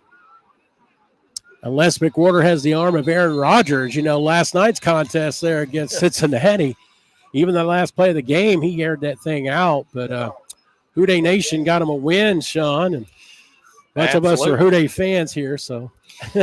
I'm a Houday fan as well. Maybe not as hardcore as Les Dixon, but I definitely like it when the Bengals win. Which is, you know, could be more often here lately. Well, we'll see. Ball put back at the 35. So second down, 9, back to pass McWhorter. Pass complete to Gilbert again, gets out of bounds and gets closer to midfield. That'll be a first down. So doing what you need to do, ball at the 47. Speaking of big games and chances to win, how much of a chance do our Cats have tomorrow against the Longhorns? Well, they're not my Cats, but I'll take them. I'll claim them. I'm a Cats man too. Well, maybe Kentucky can do something that my Sooners couldn't do, and that was beat Texas. So as I always say, horns down, baby. So I guess I'll be a Cat fan tomorrow. Handoff to fake handoff. Pass to Gilbert. Now this time he's inbound, so the clock will run. I think we're going to get a timeout. So timeout, North Laurel. Ball on the maroon side of the field. 16 seconds to go. We'll go ahead and take another quick break. You are watching the L4 Security 13th Region Media Network. Martin's Peterbilt Game of the Week. Are you ready to turn your real estate dreams into a reality? If so, call my good friend Sean Disney with USA Realty. Over 27 years of banking experience in commercial and real estate lending and 4 years experience as a multi-million-dollar producing agent. He's honest, professional, and committed to the success for you and your family. Call Sean today at 606-620-8350. He's ready and waiting to make your real estate dreams come true. Back in here on the L4 Security Group, the 13th Region Media Network, Martin's Peterbilt Game of the Week, and boy, do we have a game on our hands. 27-14 with 16 seconds left to play in the half. Back to the play-by-play man, Mr. Stevie Ray. Now, according to the scoreboard, North does have one timeout left. It is 2nd and 5. So McWhorter back to pass. Flushes out of the pocket. Still looking. He just throws it out of bounds. That could be intentional ground. I know he was out of the pocket, though, but there was no receiver really far close. But they're going to just – so I think they're going to just call it incompletion, so nothing else from that. 3rd down and 5, 7.9 seconds. So I believe McWhorter may be down. Oh, they get him back up quickly, but, yeah, good call on that one, Sean. He flushed out of the pocket, really had nowhere to go, and He's actually coming off right now, and he's going to take a seat on the bench. So looks like number 8, Evan Zarate. If I'm going to assume that's him replacing, let's see. Well, we'll see how it plays out as North will get to the ball. So it looked like number 1 maybe. Can't see the number right because it's going straight ahead. Now it's actually number 4, Houchins. Hands it off to Robinson, gets it out of bounds. 4 seconds to go.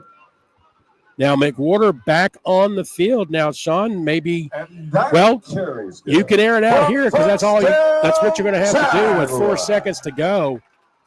Yeah, They've got the ball at the 42-yard line, so very well may be the last play of the half. I don't know what kind of arm Mr. McWhorter has. If he gets some time, he can kind of get some momentum and chuck it down the field and see what happens. All right, here we go. Last play. Barring penalty, probably the last play of the half. Now, no matter what, Jags will get the ball to start the second half. So try to build on this drive. It has been positive. May not get any points out of it, but it is positive, and that you can take that into the half. Well, here we go. McWhorter gets some momentum, and he throws it. It's complete, but it's going to be short. His time is out, and we are at halftime. Your score at the half, Pulaski County 27 and North Laurel 14. So we're going to take a little break, get our sponsors in here, and we'll be back here in a few minutes and talk about what transpired here in the first half. You are watching the Martins Peterbilt 13th Region L4 Security 13th Region Media Network's Game of the Week.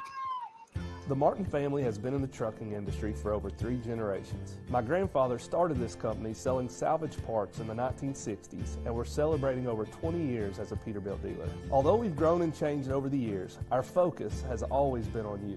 We get it. When your truck's down, you're not making money. That's why we keep thousands of quality parts in stock so you can get back on the road as soon as possible. At Martin's Peterbilt, relationships matter, and that's why we've been around for generations. Come see us.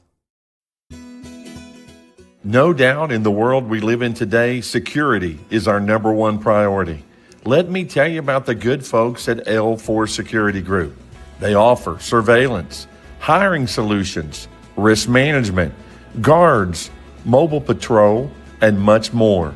Buddy Blair and John Blanton have over 60 years experience in the industry and protect over 12 states. Make sure you check out their new location at 116 Shiloh Drive in London, Kentucky. Thank you, L4 Security Group, for your sponsorship of the 13th Region Media Network.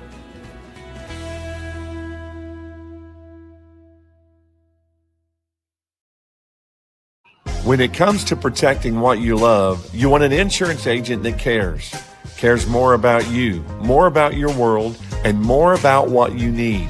And that's exactly what you'll get from Corbin insurance agent Zach Davison. He's my insurance agent, and he's an agent that doesn't just know about Corbin, but he lives here, and he wants to protect life here. Contact Zach today. It's located on Cumberland Falls Highway in Corbin, Kentucky. You're in good hands with Allstate. Life is full of surprises. Some good, some unexpected. That's why you need protection for your home, your car, and your family's future. I'm Agent Jimmy Storm, your local Kentucky Farm Bureau agent, and I'll help you find personalized coverage that fits your needs and your budget. Call me today at 606-528-2030 for a free quote and a peace of mind. We blaze trails where others won't, refusing to settle for the status quo. We hunger for something more. We will stop at nothing to achieve it. Riding across great plains, over mountain passes, and through the heart of America to see more, feel more, be more. This is our American dream. Ride with us.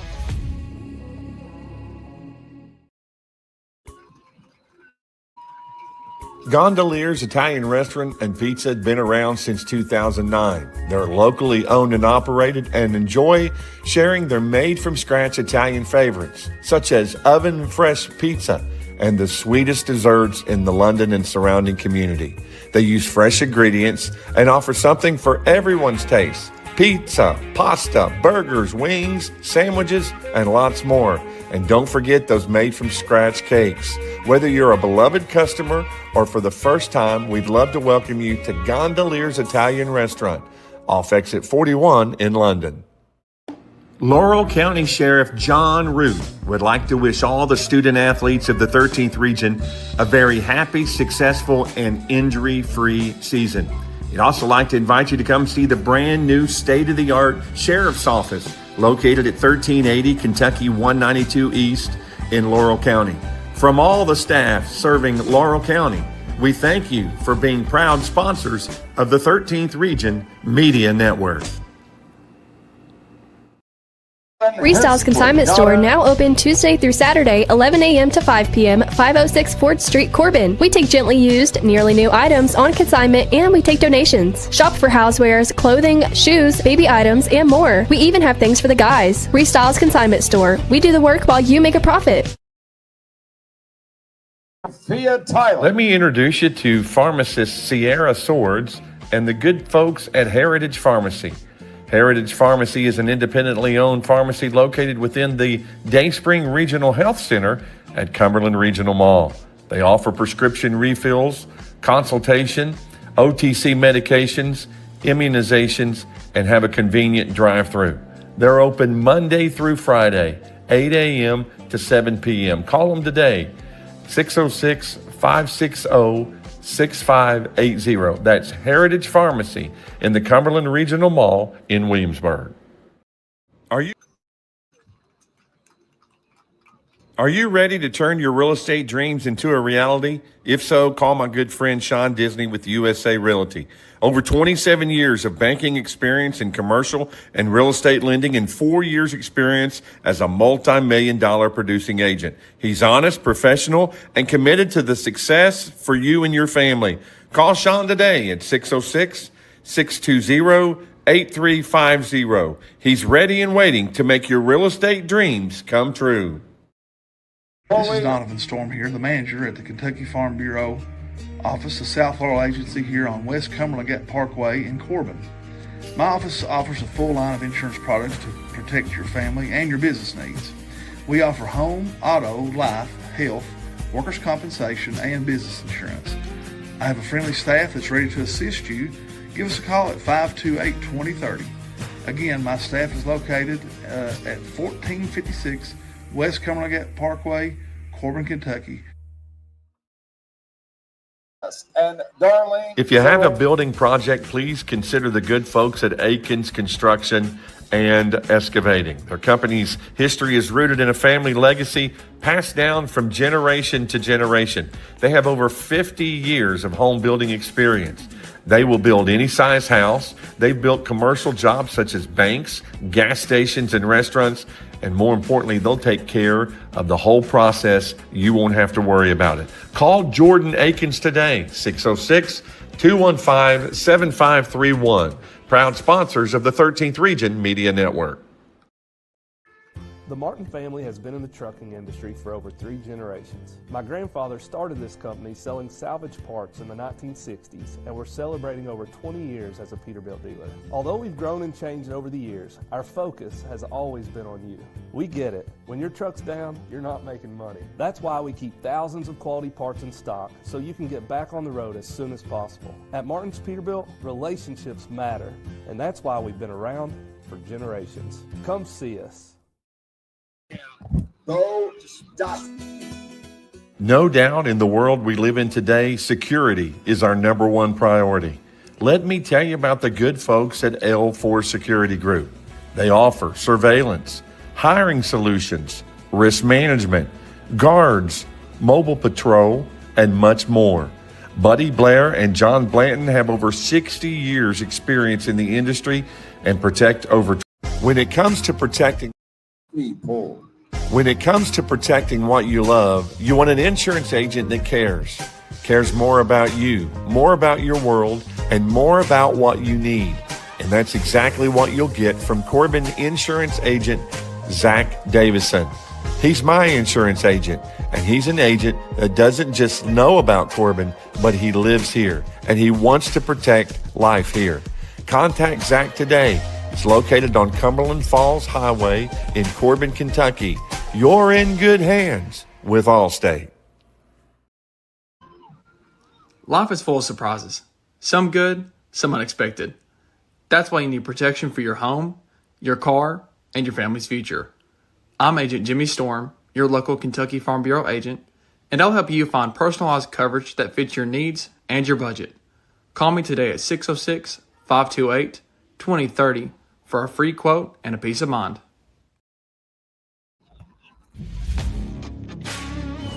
We blaze trails where others won't, refusing to settle for the status quo.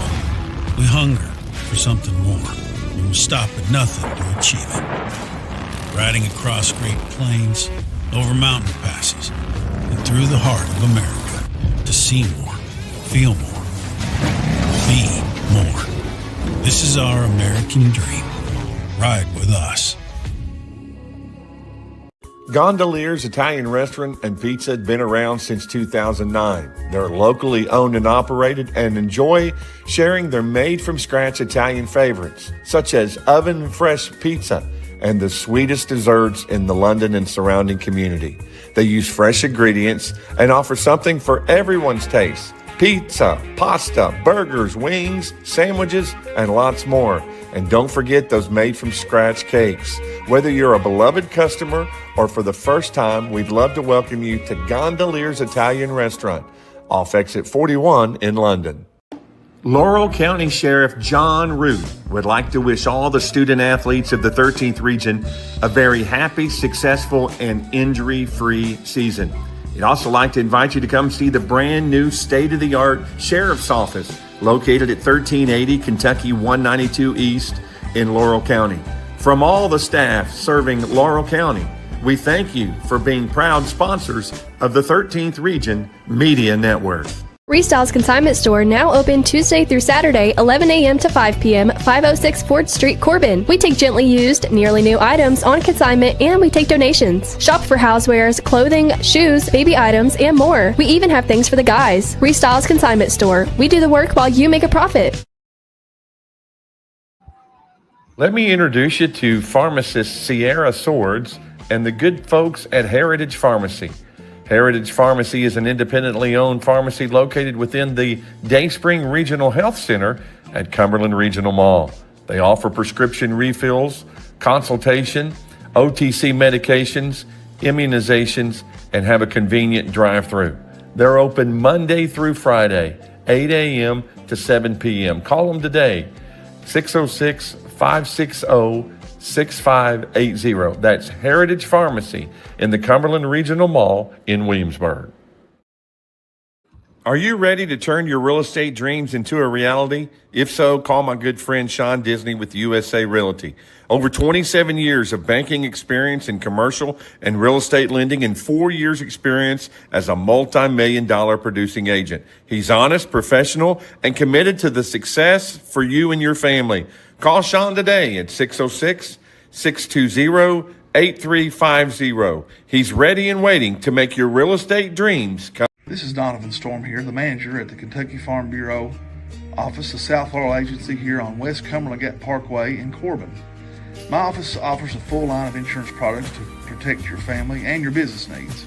We offer home, auto, life, health, workers' compensation, and business insurance. I have a friendly staff that's ready to assist you. Give us a call at 528-2030. Again, my staff is located at 1456 West Cumberland Parkway, Corbin, Kentucky. If you have a building project, please consider the good folks at Aikens Construction and Excavating. Their company's history is rooted in a family legacy passed down from generation to generation. They have over 50 years of home building experience. They will build any size house. They've built commercial jobs such as banks, gas stations, and restaurants. And more importantly, they'll take care of the whole process. You won't have to worry about it. Call Jordan Aikens today, 606 215-7531. Proud sponsors of the 13th Region Media Network. Welcome back in, ladies and gentlemen, to the halftime show here at the Jungle in London, Kentucky, as the North Laurel Jaguars and Pulaski County Maroons have been doing battle all half long. And you are listening to the L4 Security Group 13th Region Media Network, Martin Peterbilt Game of the Week. And it has been a game, Stevie Ray. Break it down for us and tell us a little bit about how it went the first half. All right, starting things out, Sean, there in the first quarter, I think pretty even as North Laurel, they, on a fourth down play, Jude McWhorter busts a 59-yard touchdown run, about 5.5 minutes to go in the first to strike first, so they take the 7-0 lead. Now, the thing about Pulaski County, they came back on the next possession, Sean, with 18-yard run from Ford at the 3:46 mark, tied up at 7. And then in the second quarter, The Martin family has been in the trucking industry for over 3 generations. Take the lead 13-6 on an Anderson to Kason Brock 69-yard touchdown pass. PAT no good, 13-6 at that point. North bounces back. Jude McWhorter, a 4th and goal from the 1, puts it in, and they get the extra point. They take the lead at that point, 14-13, and that was at the 5:18 mark. But from that point, it was Pulaski County as they get back and score real quick. A 10-yard pass to Brock, 21-14, as the 2-point conversion was good.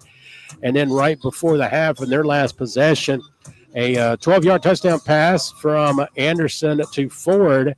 And the PAT actually no good, so 27-14.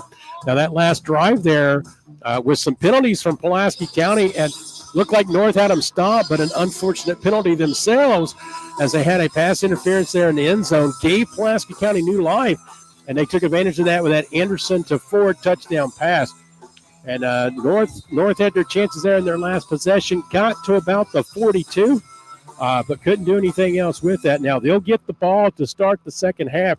We were talking on the break, you know, again, Captain Obvious moment, as my good friend Les Dixon would call it, but North is going to have to score on this first drive coming out of the half to change the momentum, to get it back in the Jaguars' way.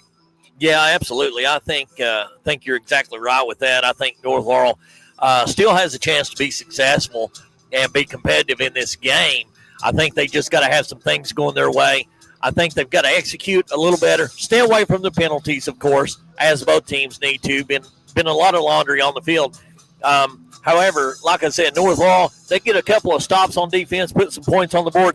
We've got a barn burner right back on our hands again in a tight game again, Stevie Ray. It's definitely been an interesting first half, to say the least. Now, one thing that North is going to have to do, Sean, on defense, the passing game is killing them, this intermediate passes, slot passes, but they're using Kason Brock out of the backfield on some receptions. Winston Ford as well, getting some good receptions.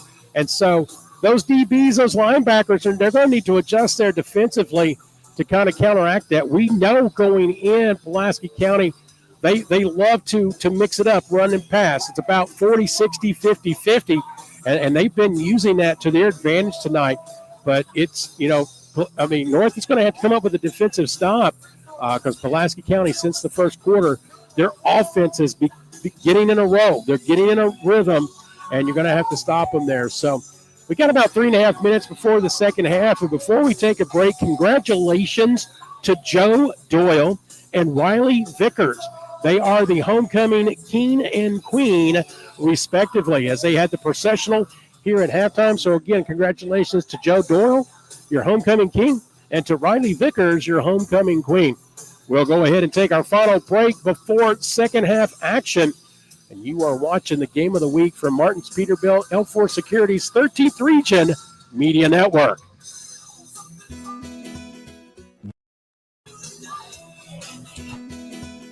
No doubt in the world we live in today, security is our number one priority. Let me tell you about the good folks at L4 Security Group. They offer surveillance, hiring solutions, risk management, guards, mobile patrol, and much more. Buddy Blair and John Blanton have over 60 years experience in the industry and protect over 12 states. Make sure you check out their new location at 116 Shiloh Drive in London, Kentucky. Thank you, L4 Security Group, for your sponsorship of the 13th Region Media Network.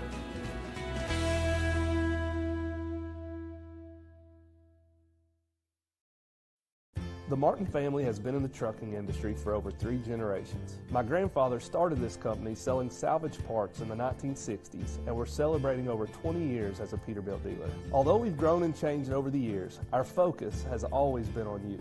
We get it. When your truck's down, you're not making money. That's why we keep thousands of quality parts in stock so you can get back on the road as soon as possible. At Martin's Peterbilt, relationships matter, and that's why we've been around for generations. When it comes to protecting what you love, you want an insurance agent that cares more about you, more about your world, and more about what you need. And that's exactly what you'll get from Corbin insurance agent Zach Davison. He's my insurance agent, and he's an agent that doesn't just know about Corbin, but he lives here, and he wants to protect life here. Contact Zach today. It's located on Cumberland Falls Highway in Corbin, Kentucky. You're in good hands with Allstate. When it comes to protecting what you love, you want an insurance agent that cares more about you, more about your world, and more about what you need. Back in here on the L4 Security Group, 13th Region Media Network, Martin's Peterbilt Game of the Week. And my play-by-play man, Mr. Stevie Ray, sitting in for DC this week. I understand you've got some scores to report to us from around the area. Lay it on us, my man. All right, thank you, Sean. And so, again, scores around the region. And, again, we do not know in the sense of where they're at in the game. We just got scores here. This just came hot off the presses a couple of minutes ago. So, Lynn Camp leading Harlan Independent 16-6. Knox Central over Clay County at the moment, 28-14. It is Perry Central 22, Harlan County 8. Again, you know our score here, 27-14 as we start the second half. South Laurel currently defeating Southwestern 17-0. Morgan County, Jackson County scoreless at the moment. Corbin over Whitley County at the moment, 43-0. And my alma mater, Middlesboro, leads Williamsburg 22-6. I know that is at the half. Now, Pineville and Bell County are off this week, so those are the scores around the region. All right, so we're about set for kickoff, and as customary in high school, once the clock runs down, they put another 3 minutes to allow teams to kind of get their final warm-ups in. So, Sean, keys to the second half. What's got to happen for North Laurel to get back in this? And what's got to happen for Pulaski County to keep that pressure on? Well, if you're North Laurel, of course, Coach Stephen Nelson, of course, does a great job. I'm sure he went in and regrouped, made a game plan there at halftime. But the big kicker there on defense is stopping the little play action slant across the middle. That has been instrumental for Pulaski in their offense. Also, the little flood pass out of the backfield out into the flats. Got to stop that and just got to step it up on defense. The offense will come there if you'll step it up on defense, as I like to say. Offense wins games, defense wins championships is kind of my saying. Of course, if you're Pulaski County, you're cruising right now, you're 27-14. You want to continue to do what you're doing. If you found the seam in the defense of North Laurel, you're exploiting it, and that's why you're ahead 27-14. And if you're a Pulaski County head coach, of course, you want to continue to exploit that weakness if there is a weakness there. Therefore, I think they'll continue with the game plan. Same things we've seen. I think they won't be in no rush. I think they'll want to manage the clock, take their time as much as possible, and try to put this thing away. But like I said, this game's far from over. And good astute analysis there, Sean. I think one thing for North Laurel, which hurts teams that are primarily running teams, when you get behind, it kind of forces you out of your game plan. But I think right now you can stay within that game plan as you start the second half. Again, North Laurel will have the football to start the third quarter. It's imperative that they get points on the board this time around. to get it back within a score. If you get it within a score, defense kind of makes those adjustments, Sean. Good things can happen, but now, unless I'm incorrect, and again, could be here, but I think Pulaski has scored on their last 3 possessions, those in the second quarter. That's been a big difference tonight, that you've got to stop them. And so you were talking about in the sense of what Pulaski will do. You might as well continue to do the same thing you're doing until North decides to stop you. So I think it'll be interesting as we get ready here. So, again, we're counting down here, a couple of seconds here, and we're ready for third quarter action. So, and while we got a second, Stevie Ray, I'd like to give a shout out to all of our sponsors. L4 Security Group, they're the corporate sponsor, and then Martin's Peterbilt brings you the game of the week each week. Without the sponsors, it wouldn't be possible. And of course, without the spectators, it wouldn't be possible. So we ask the spectators to support the sponsors that support us to support the student athletes. With that being said, I'm going to turn it back over to my play-by-play man, Mr. Stevie Ray. Take it away. All right. It is Mounts, I believe, to kick things off here for Pulaski County. Start the third quarter. Nice kick. McWhorter will get it at the 5. He will go to his right, and he will go out of bounds around the 22, 23-yard line. So good coverage there for Pulaski County. And North will get it at the 23 to start things here in the third quarter. Turn for the Jaguars. It's a 1st and 10 Jaguars. Yeah, if you're the Jaguars here, you definitely want to go back to the original game plan, start moving the ball, get some first downs, get some momentum here, and kind of let things play out in your direction. You definitely want to get that momentum back, though. We talk about line play in the sense of the physicality. I think it's safe to assume right now that is a plus in the Pulaski County side of things as Robinson gets the handoff and nothing doing there as that line closes in on him very quickly. Yeah, the interior of the defensive line there for Pulaski collapsed on that, was ready for it. And, again, these big linemen, offensive and defensive linemen, both are playing really hard. They're both really big, really physical, really quick, and really strong. They're fun to watch. So no gain on that play from Robinson. Second down, 10.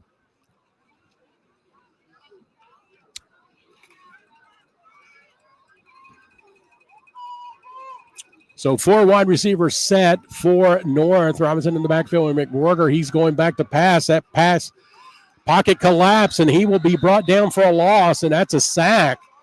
Quarter brought down. Winston Ford. Winston Ford, number 20. Wide receiver playing a little defense as well. We'll get credit for that. So big loss on him. Behind the chains is North. So third down, 14. The ball at the 19. If you're North Laurel here, definitely not how you wanted to start the first series of the second half.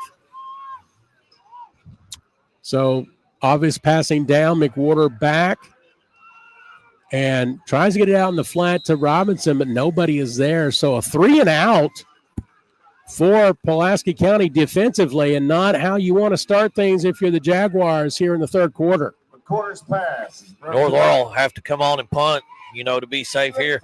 Either way you look at it, even after the punt, probably going to leave the Maroons in pretty good field position here, Stevie Ray. Number 7, Will Adams, position himself around the 45 for this punt return. Jude McWhorter back to do the punting.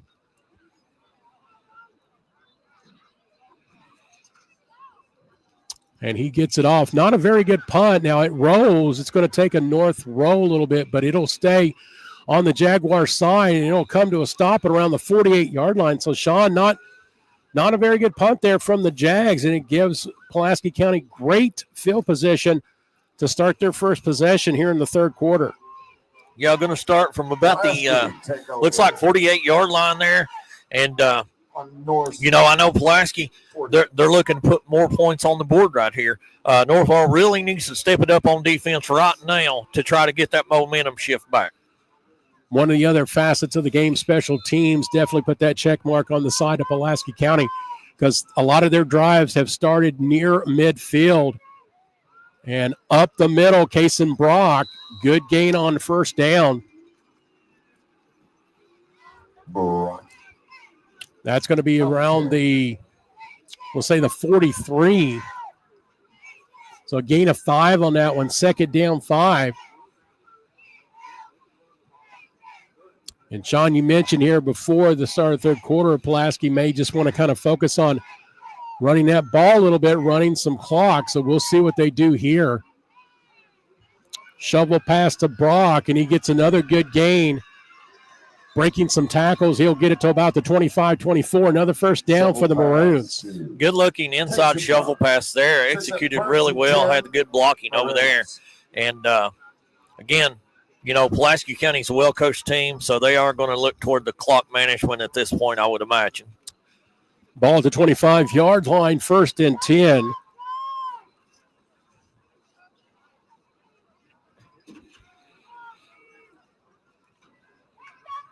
Brock, fake handoff, the pass to the end zone, and a little bit over the head of number 4, Parker Burton. That would have been a touchdown. He was open. Just when I mentioned that they may chip away at the clock and do a little ground and pound, they shoot for the end zone, making me look like I am why I am up here and not coaching. And that's been their offensive game plan, though, Sean. It's like you get a couple runs there, they'll get them with the pass. And the thing is, the pass has been working. So both sides.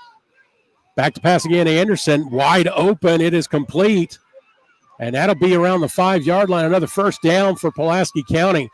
That completion to number 7, Will Adams. So Anderson finding something there on the left side that he's been able to exploit. Another first down for Pulaski County. 9 minutes here in the third quarter. Brings up first and goal for Pulaski County with a chance to go up by 3 scores. Making it really tough on North if that's the case. Flag on the play. Anderson's pass. It's complete to Ford and gets tackled. He reaches out. He doesn't. They're going to give him maybe about the 1-yard line, but there is a flag on the play. On the completion from Anderson. They ran what I call the old-fashioned bootleg pass there. Legal motion. So that penalty is going to be on Pulaski, legal motion. So negate that play. That'll put them back. So they had the ball at the 6. Now it's going to be at the 11. So, again, first and goal from the 11. 8:40 to go here in the third quarter. Pulaski a chance here to kind of bust things wide open. Handoff to Brock. Short gain, another flag on the play. Could be a holding here, Sean, in the sense of where it was thrown, so we'll see. Flag definitely come in the interior of the line there.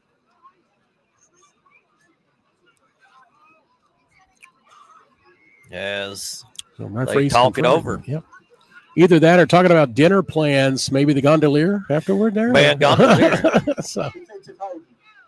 So they're going to call that one on the Jaguars defensive holding. Okay. And so that'll move it half the distance to the goal line. It's going to put it around the 5-yard line. That fettuccine from Gondoliers does sound pretty good right now. A lot of carbs, though. Watching the weight there, Sean. So. I understand. I'll take your carbs for you. Okay, there you go. I like them. First and goal, ball at the 5-yard line. Under center is Anderson. He takes a quarterback sneak, and he's going to roll it into the end zone. Touchdown, Maroons. And I don't think North Laurel was really ready for that. Just an old-fashioned quarterback sneak right up the middle. Followed them big linemen right into the end zone. So at the 8:14 mark of the third quarter, it is Anderson. That's Zach Anderson, the senior. Puts it in 33-14, and it is getting away from the Jags here. Sean, they may try to go for 2 to make it a even 21-point advantage, and that's what they're going to do. They've gotten a 2-point, I think, earlier. Nice little reverse. Ford has it. Can he get the edge? He cuts in, and he's going to score and give him the 2-point conversion. Good second effort by Ford there as they hit him before the goal line, but he kept his feet churning and really kept moving forward. All right, 8:14 to go here in the third quarter. Pulaski County leads 35-14. Let's take a quick break here on the Martin's Peterbilt L4 Securities 13th Region Media Network's Game of the Week. The Martin family has been in the trucking industry for over 3 generations. My grandfather started this company selling salvage parts in the 1960s, and we're celebrating over 20 years as a Peterbilt dealer. Although we've grown and changed over the years, our focus has always been on you. We get it. When your truck's down, you're not making money. That's why we keep thousands of quality parts in stock so you can get back on the road as soon as possible. At Martin's Peterbilt, relationships matter, and that's why we've been around for generations. Come see us. The Martin family has been in the trucking industry for over 3 generations. My grandfather started. Welcome back in, ladies and gentlemen, the L4 Security Group 13th Region Media Network as the Maroons go on top 35-14. Back to my play-by-play man, Mr. Stevie Ray. All right, mounts to kick off things for the Maroons, and McWhorter, it gets past him and goes in the end zone for a touchback. So again, plenty of time, Sean. You just gotta get an offensive drive together, and maybe you just need to stick with your bread and butter right now with the run. And I know that McWhorter got in trouble in that last possession, back to pass. He's not getting a lot of protection from his line, and caused him to go 3 and out in the first possession. And so I believe, if I am correct, that is the 4th touchdown in a row for Pulaski County in their last 4 possessions. So again, their offense is clicking. You're going to have to stop it somehow. But first of all, you got to get some points. McWhorter back to pass, flushed out of the pocket, and he throws it out of bounds. No one near there, probably the closest person, number 4, Tanner Houchins. But it looks like North is settled in on passing, and that is not their forte. Well, kind of playing the offense now, and kind of a little bit of desperation offense, trying to find a way to put some points on the board. But you're exactly right. They probably go back to their game plan here and try to pound it a little bit more here and see if they can get some positive yardage. We'll see what they do. They will run it on second down, and it is snuffed out pretty quickly. Number 60, that is Decker Wielden with the tackle. Robinson, short gain. So another 3rd and long and passing situation, and that Pulaski County defensive line just going to pin their ears back, Sean, and just go after the quarterback. Yeah, and they're really quick. I mean, not only are they big, but they're really quick and strong as well, and that's what makes for a good defensive line. 4 wide receivers set. Robinson in the backfield. McWhorter, he goes back to pass. Over the middle, it is caught, and that should be a first down. Braxton Foltz with the reception. So some positive play right there from the Jags, and that will move the chains as they get the ball at about the 31-yard line. So positive play there, Sean, from North Laurel. Absolutely. June McWhorter coming through. He's the leader of this football team and really making a good sharp pass there when he needed to move the sticks. 7 minutes approaching here in the third quarter. As you can see, the score 35-14, 3-score contest. 4 wide receivers set. Robinson again in the backfield. He'll get the handoff, goes to the right side, and nowhere to go once again, Sean, as that defensive line. Now, they've got the ball, so I don't know. They say they have it, but no indication from the referees. They're going to say whatever it is down Robinson on the run. The carry for the Jaguars. And let's see. Brings up second. Looks like the ball is going to be at the Bridgeland line of scrimmage. So no I guess game. He called forward progress there. Blew it dead before whatever happened. I didn't see if it's fumble or stripped or what, but for whatever, I guess it was blown dead but there. That front 7 of Pulaski County having their way. right now, and they're crowding the box again. McWhorter back to pass in the flat. Gilbert, he drops it, though. Kind of got ahead of himself, and he dropped it. That's going to be 3rd and long once again.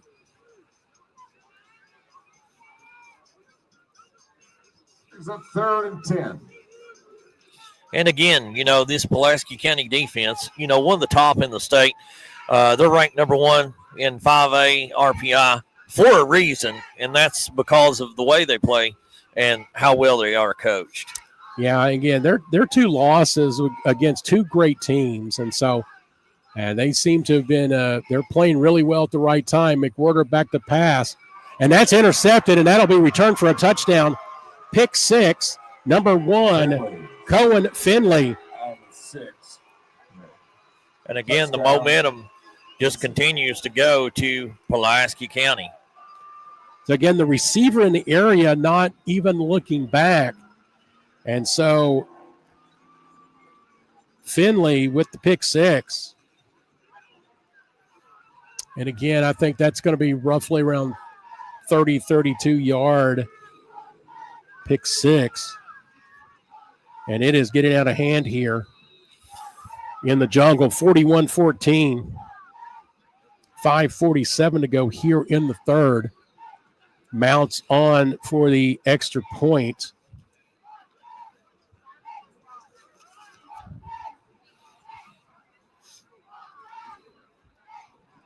Snap, hold, kick.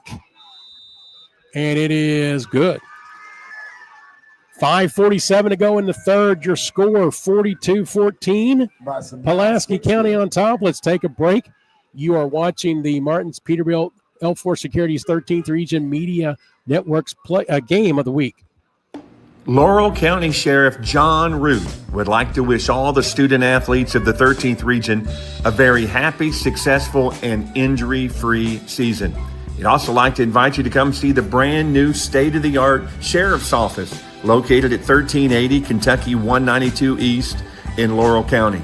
From all the staff serving Laurel County, we thank you for being proud sponsors of the 13th Region Media Network. Laurel County Sheriff John Root would like to wish all the student athletes of the Welcome back in, ladies and gentlemen, the L4 Security Group 13th Region Media Network. Martin Peterbilt game of the week as Pulaski County jumps out front 42-14. Back to my play-by-play man, Mr. Stevie Ray. All right, after the pick 6, the kickoff goes into the end zone, and the Jaguars will start from their own 20 once again, and their 3rd possession of this 3rd quarter. 3 and out and a pick 6. So 42-14, 5:47 to go here in the 3rd.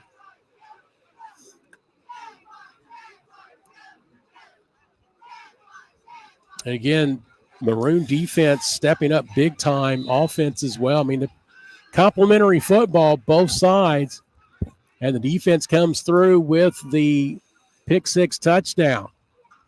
McWhorter hands off to Robinson up the middle, maybe to the line of scrimmage, maybe 1 yard. We'll see.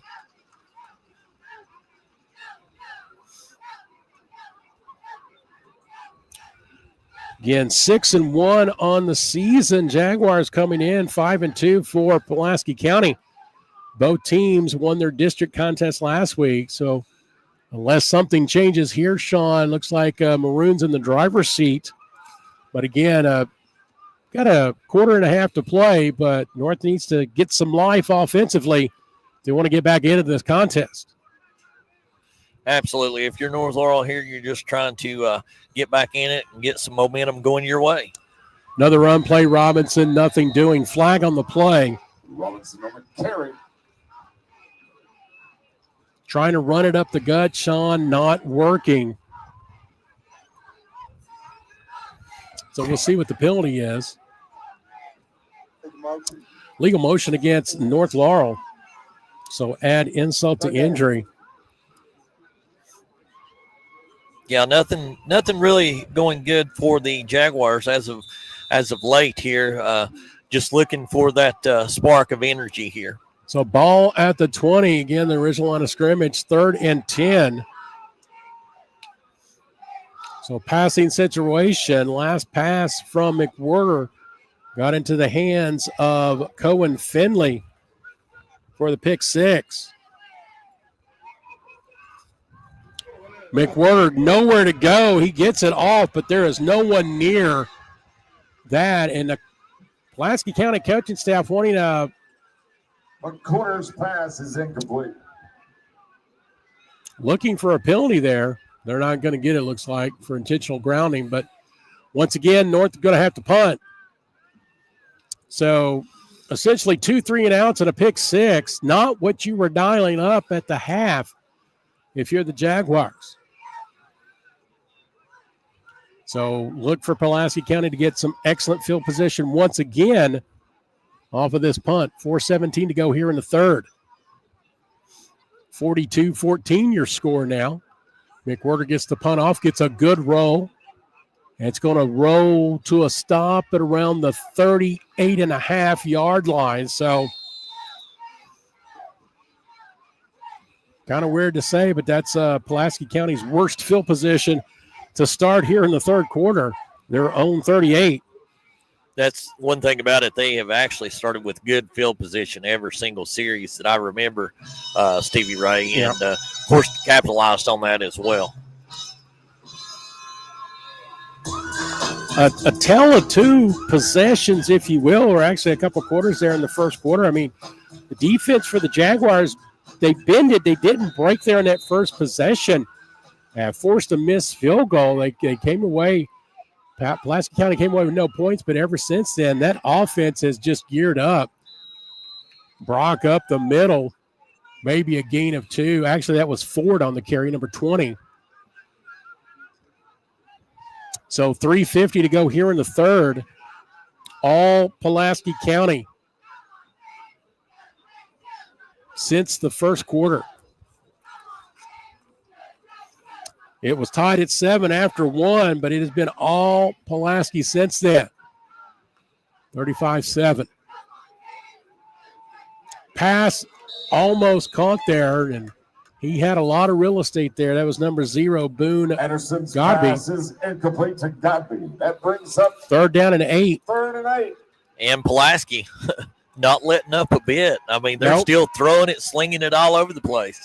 Well, I mean, I think you alluded to this as we were getting started here in the second half, Sean. They're going to do what they're just going to do what they're doing. And really, it's a challenge to North. It's like, you know what? We're just going to continue to play our game until you stop us. And that mixture of run and pass, and the pass has really been effective tonight. Anderson back to pass once again.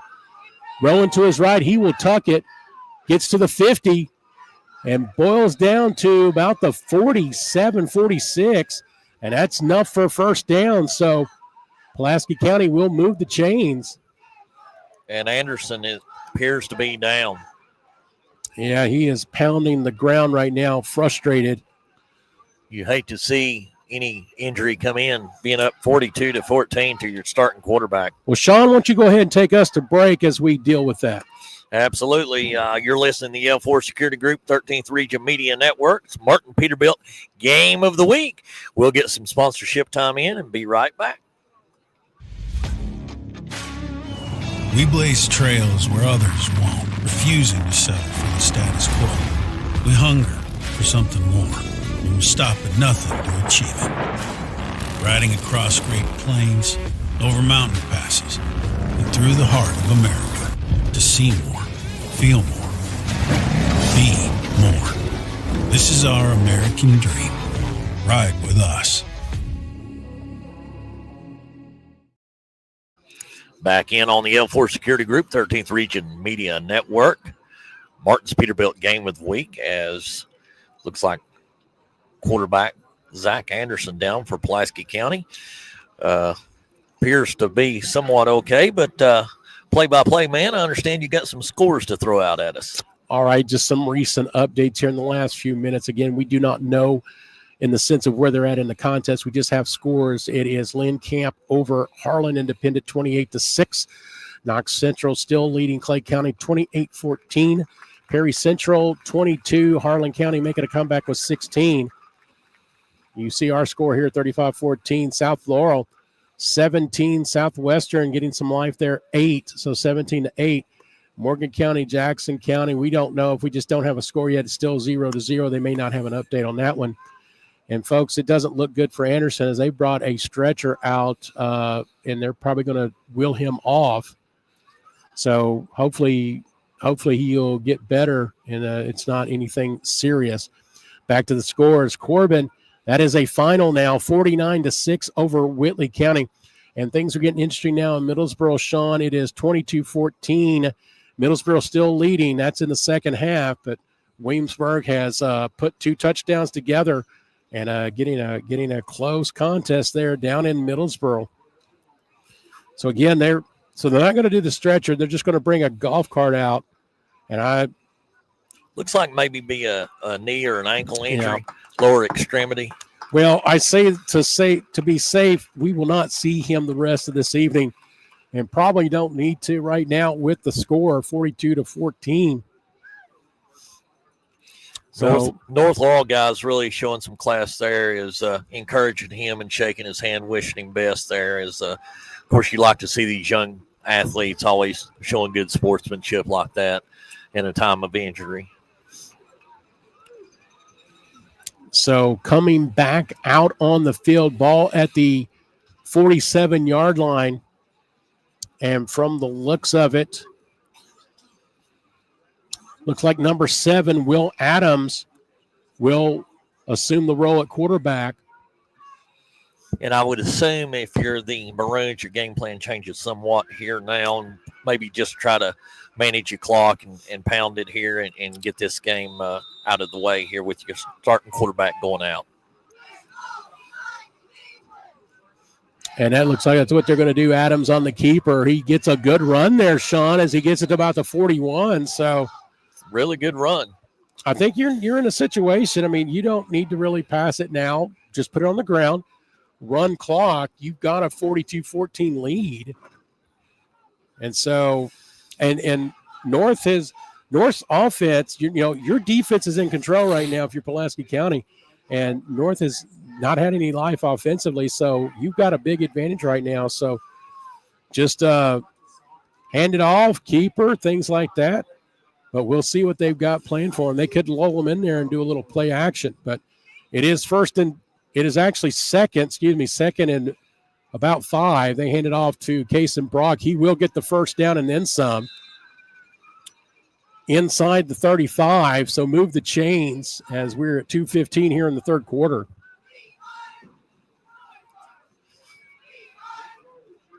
Gilbert getting up kind of slow. That's number 15, excuse me, Caleb Roark getting up a little slow for North Laurel, but they do move the chains. The ball is at the 34-yard line as we approach 2 minutes here in the third. So without Zach Anderson, Will Adams picking up where they've left off. So it looks like Ford and Brock in the backfield. Handoff to Ford. He's up the middle. Gets inside the 30. Good gain there on first down. Again, another good gain through the middle here as the clock continues to run here. Pulaski County taking their time coming to the line of scrimmage as well. Ball at the 29-yard line, second down 5. Minute and a half to go here in the third.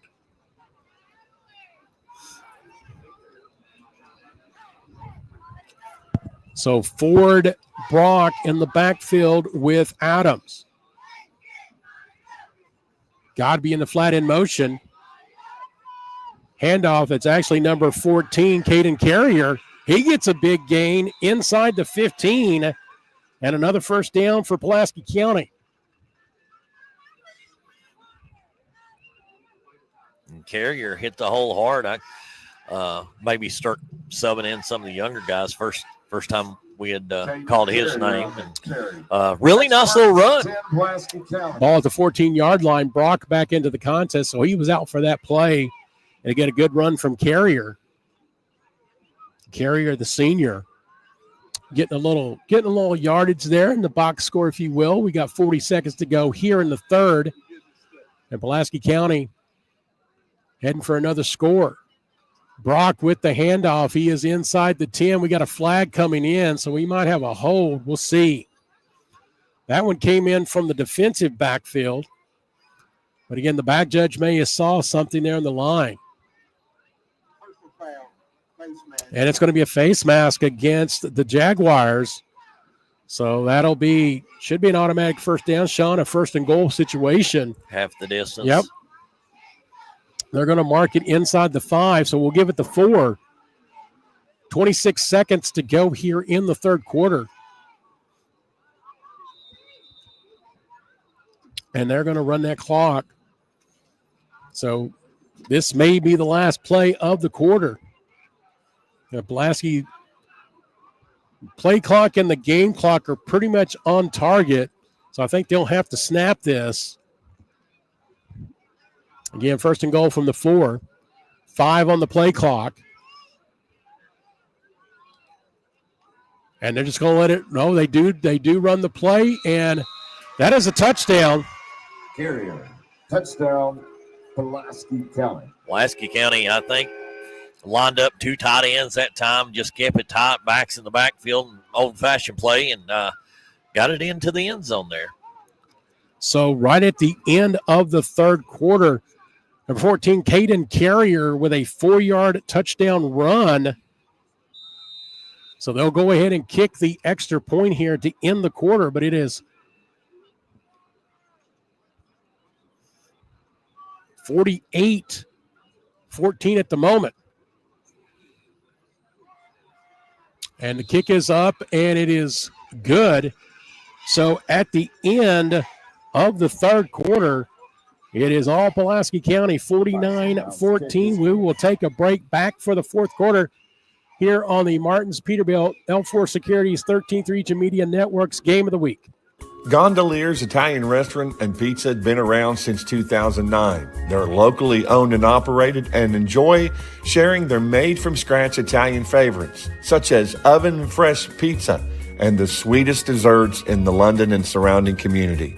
They use fresh ingredients and offer something for everyone's taste. Pizza, pasta, burgers, wings, sandwiches, and lots more. And don't forget those made-from-scratch cakes. Whether you're a beloved customer or for the first time, we'd love to welcome you to Gondolier's Italian Restaurant, off exit 41 in London. And back in here on the L4 Security Group 13th Region Media Network, Martins Peterbilt Game of the Week, as Pulaski County goes on top 49-14, as the Maroons, the second half, have ran away with this one. Turning it back over to my play-by-play man, Mr. Stevie Ray.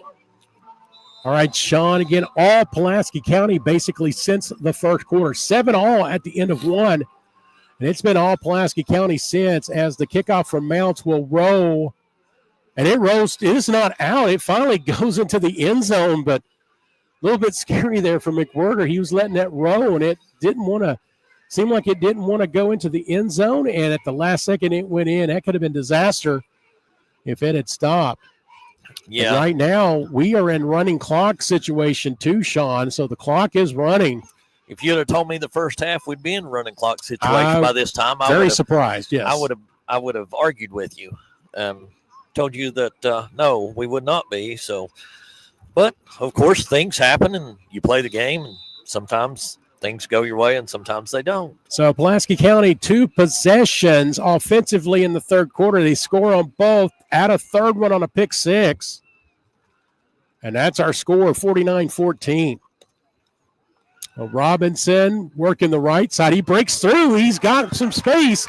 He's at midfield. The 40, the 30. He will get caught from behind, but a big run from Cooper Robinson.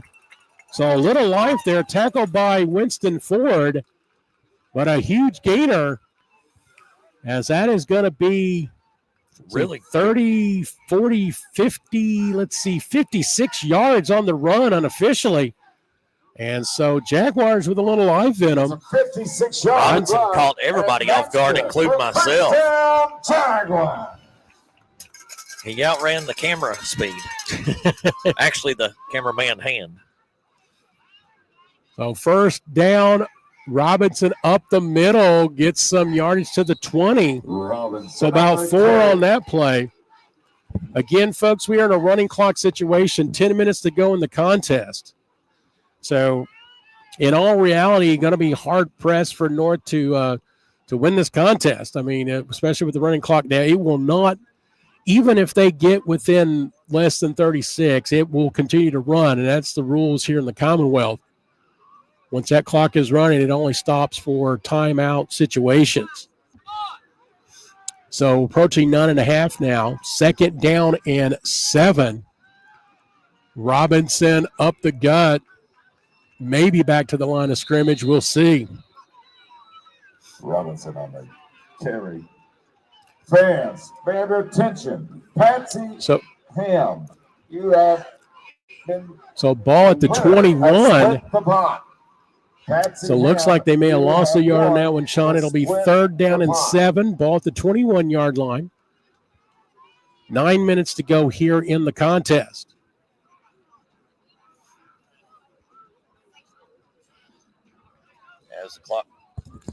As the clock continues to run, it's rule in KHSAA, which is a good rule, I guess. Fake handoff, but McWhorter goes down, and he is brought down by number 42, Brian Ford. A loss there on 3rd down. And so behind the chains once again, North Laurel will go for it here on 4th. Less than 8.5 minutes to go now here in this contest. Ford came through there like a big Ford truck. You're exactly right. He was untouched. So 4th down, 14. Ball at the 28. They're going to have to get to the 14-yard line to continue this drive. Back to pass McWhorter. Going for the end zone a little bit too far, and the ball will be turned over on downs. Flags come in all directions. Why am I not shocked, sir? It's been that way all game. They're going to give it pass interference, looks like, according to the White Hat. So some new life here on this drive for the Jags as the penalty will go against Pulaski. Only probably as the clock is running. 7.5 to go. But it will be 1st down for North Laurel.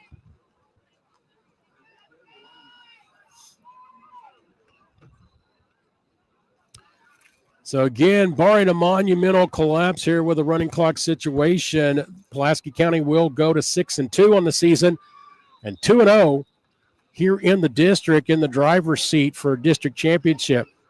Jags will fall to 6-2, 1-1 in the district. Now, big game next week. Here, I believe you got South coming to town, so you got the Priority Bowl, and again, that's always a good one.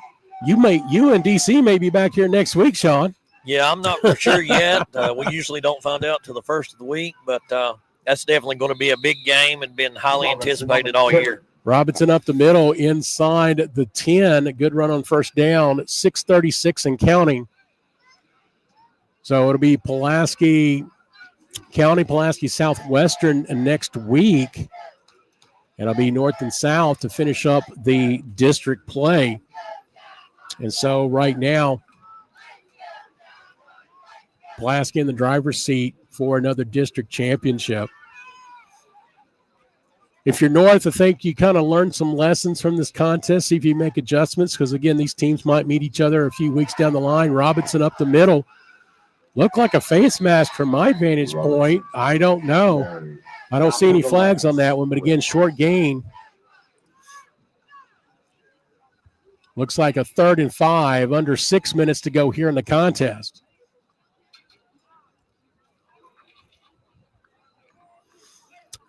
Kind of keeping an eye myself on that game down in Middlesboro. Still 22-14. Yellow Jackets of Middlesboro on top.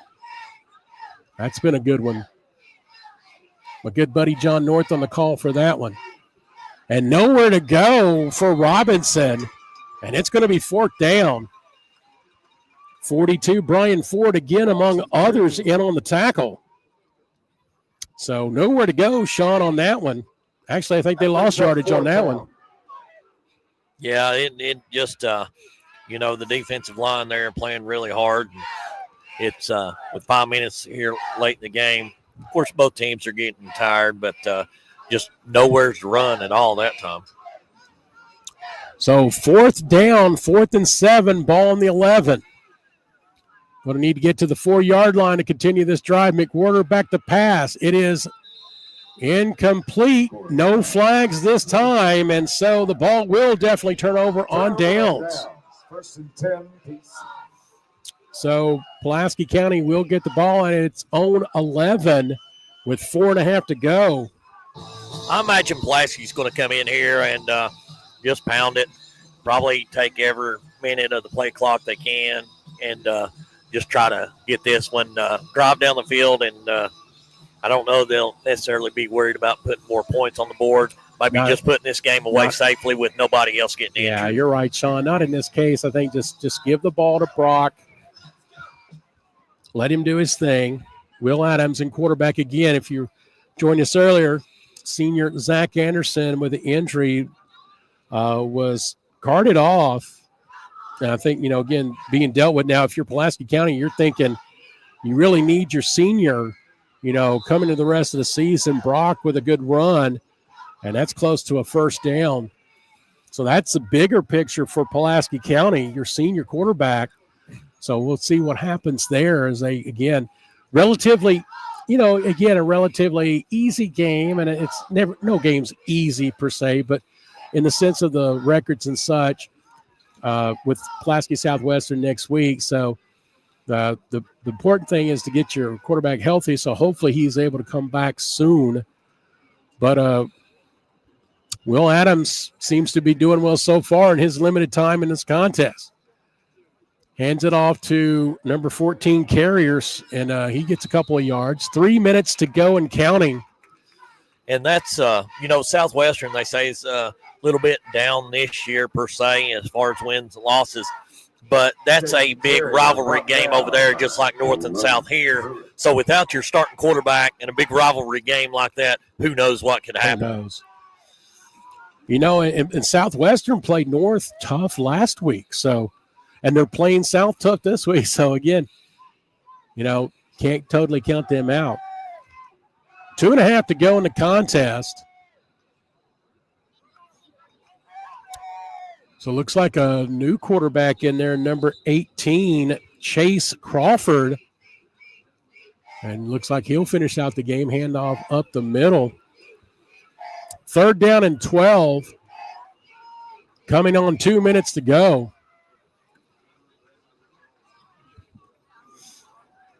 Plenty of time on the play clock. So, again, Pulaski County not in any kind of hurry.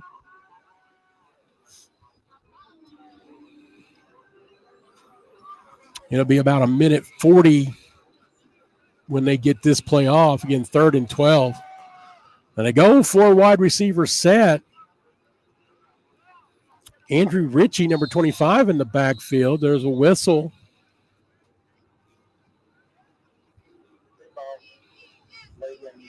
Delay a game against Pulaski County, but doesn't matter right now as the clock continues to run with the running clock situation. 1:25 and counting. So by the time they get this 3rd down play off, Sean, it'll be under a minute. Absolutely. And remind everyone out there, we'll have a quick post-game show, just kind of break everything down real quickly and maybe get some final scores for you if we can. So stay tuned for our quick post-game show after this game's over with as well. Ritchie with the football, and he is stacked up. 47 seconds and counting. They will have to get another playoff,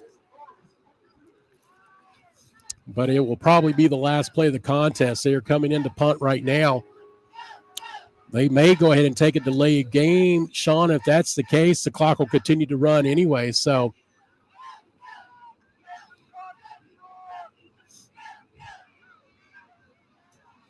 Your Pulaski here, do you just take a knee? I'll just say they probably just take another penalty like they did a couple of moments ago with the delay of game, because they're not going to stop the clock on the penalty. 12 seconds, 10.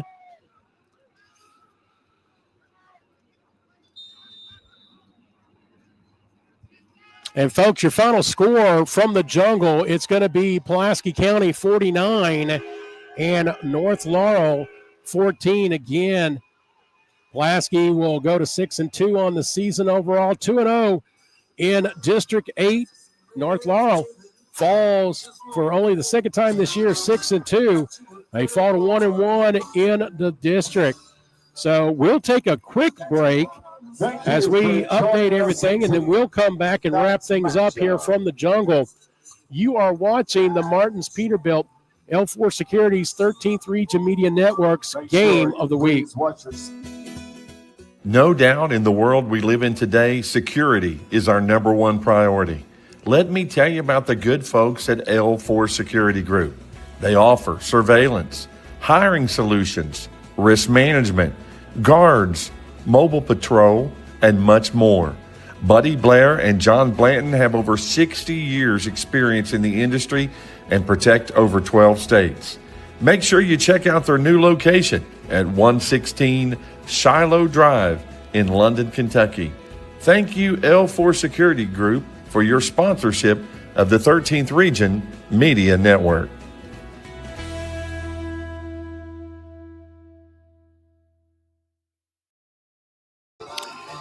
Welcome back in, ladies and gentlemen, the L4 Security Group 13th Region Media Network post-game show here at the Jungle in London, Kentucky, as Pulaski County comes in and wins pretty handily here over the North Laurel Jaguars, 49-14.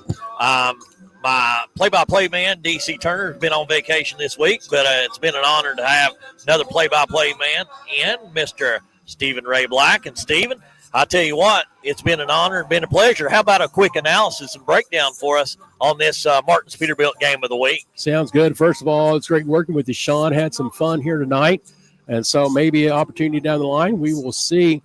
But first quarter, pretty even, Sean, 7-7 at the end, and then it was all Pulaski County since then. Big second quarter from the Maroons. They scored in all three offensive possessions, and they go into the half 27-14.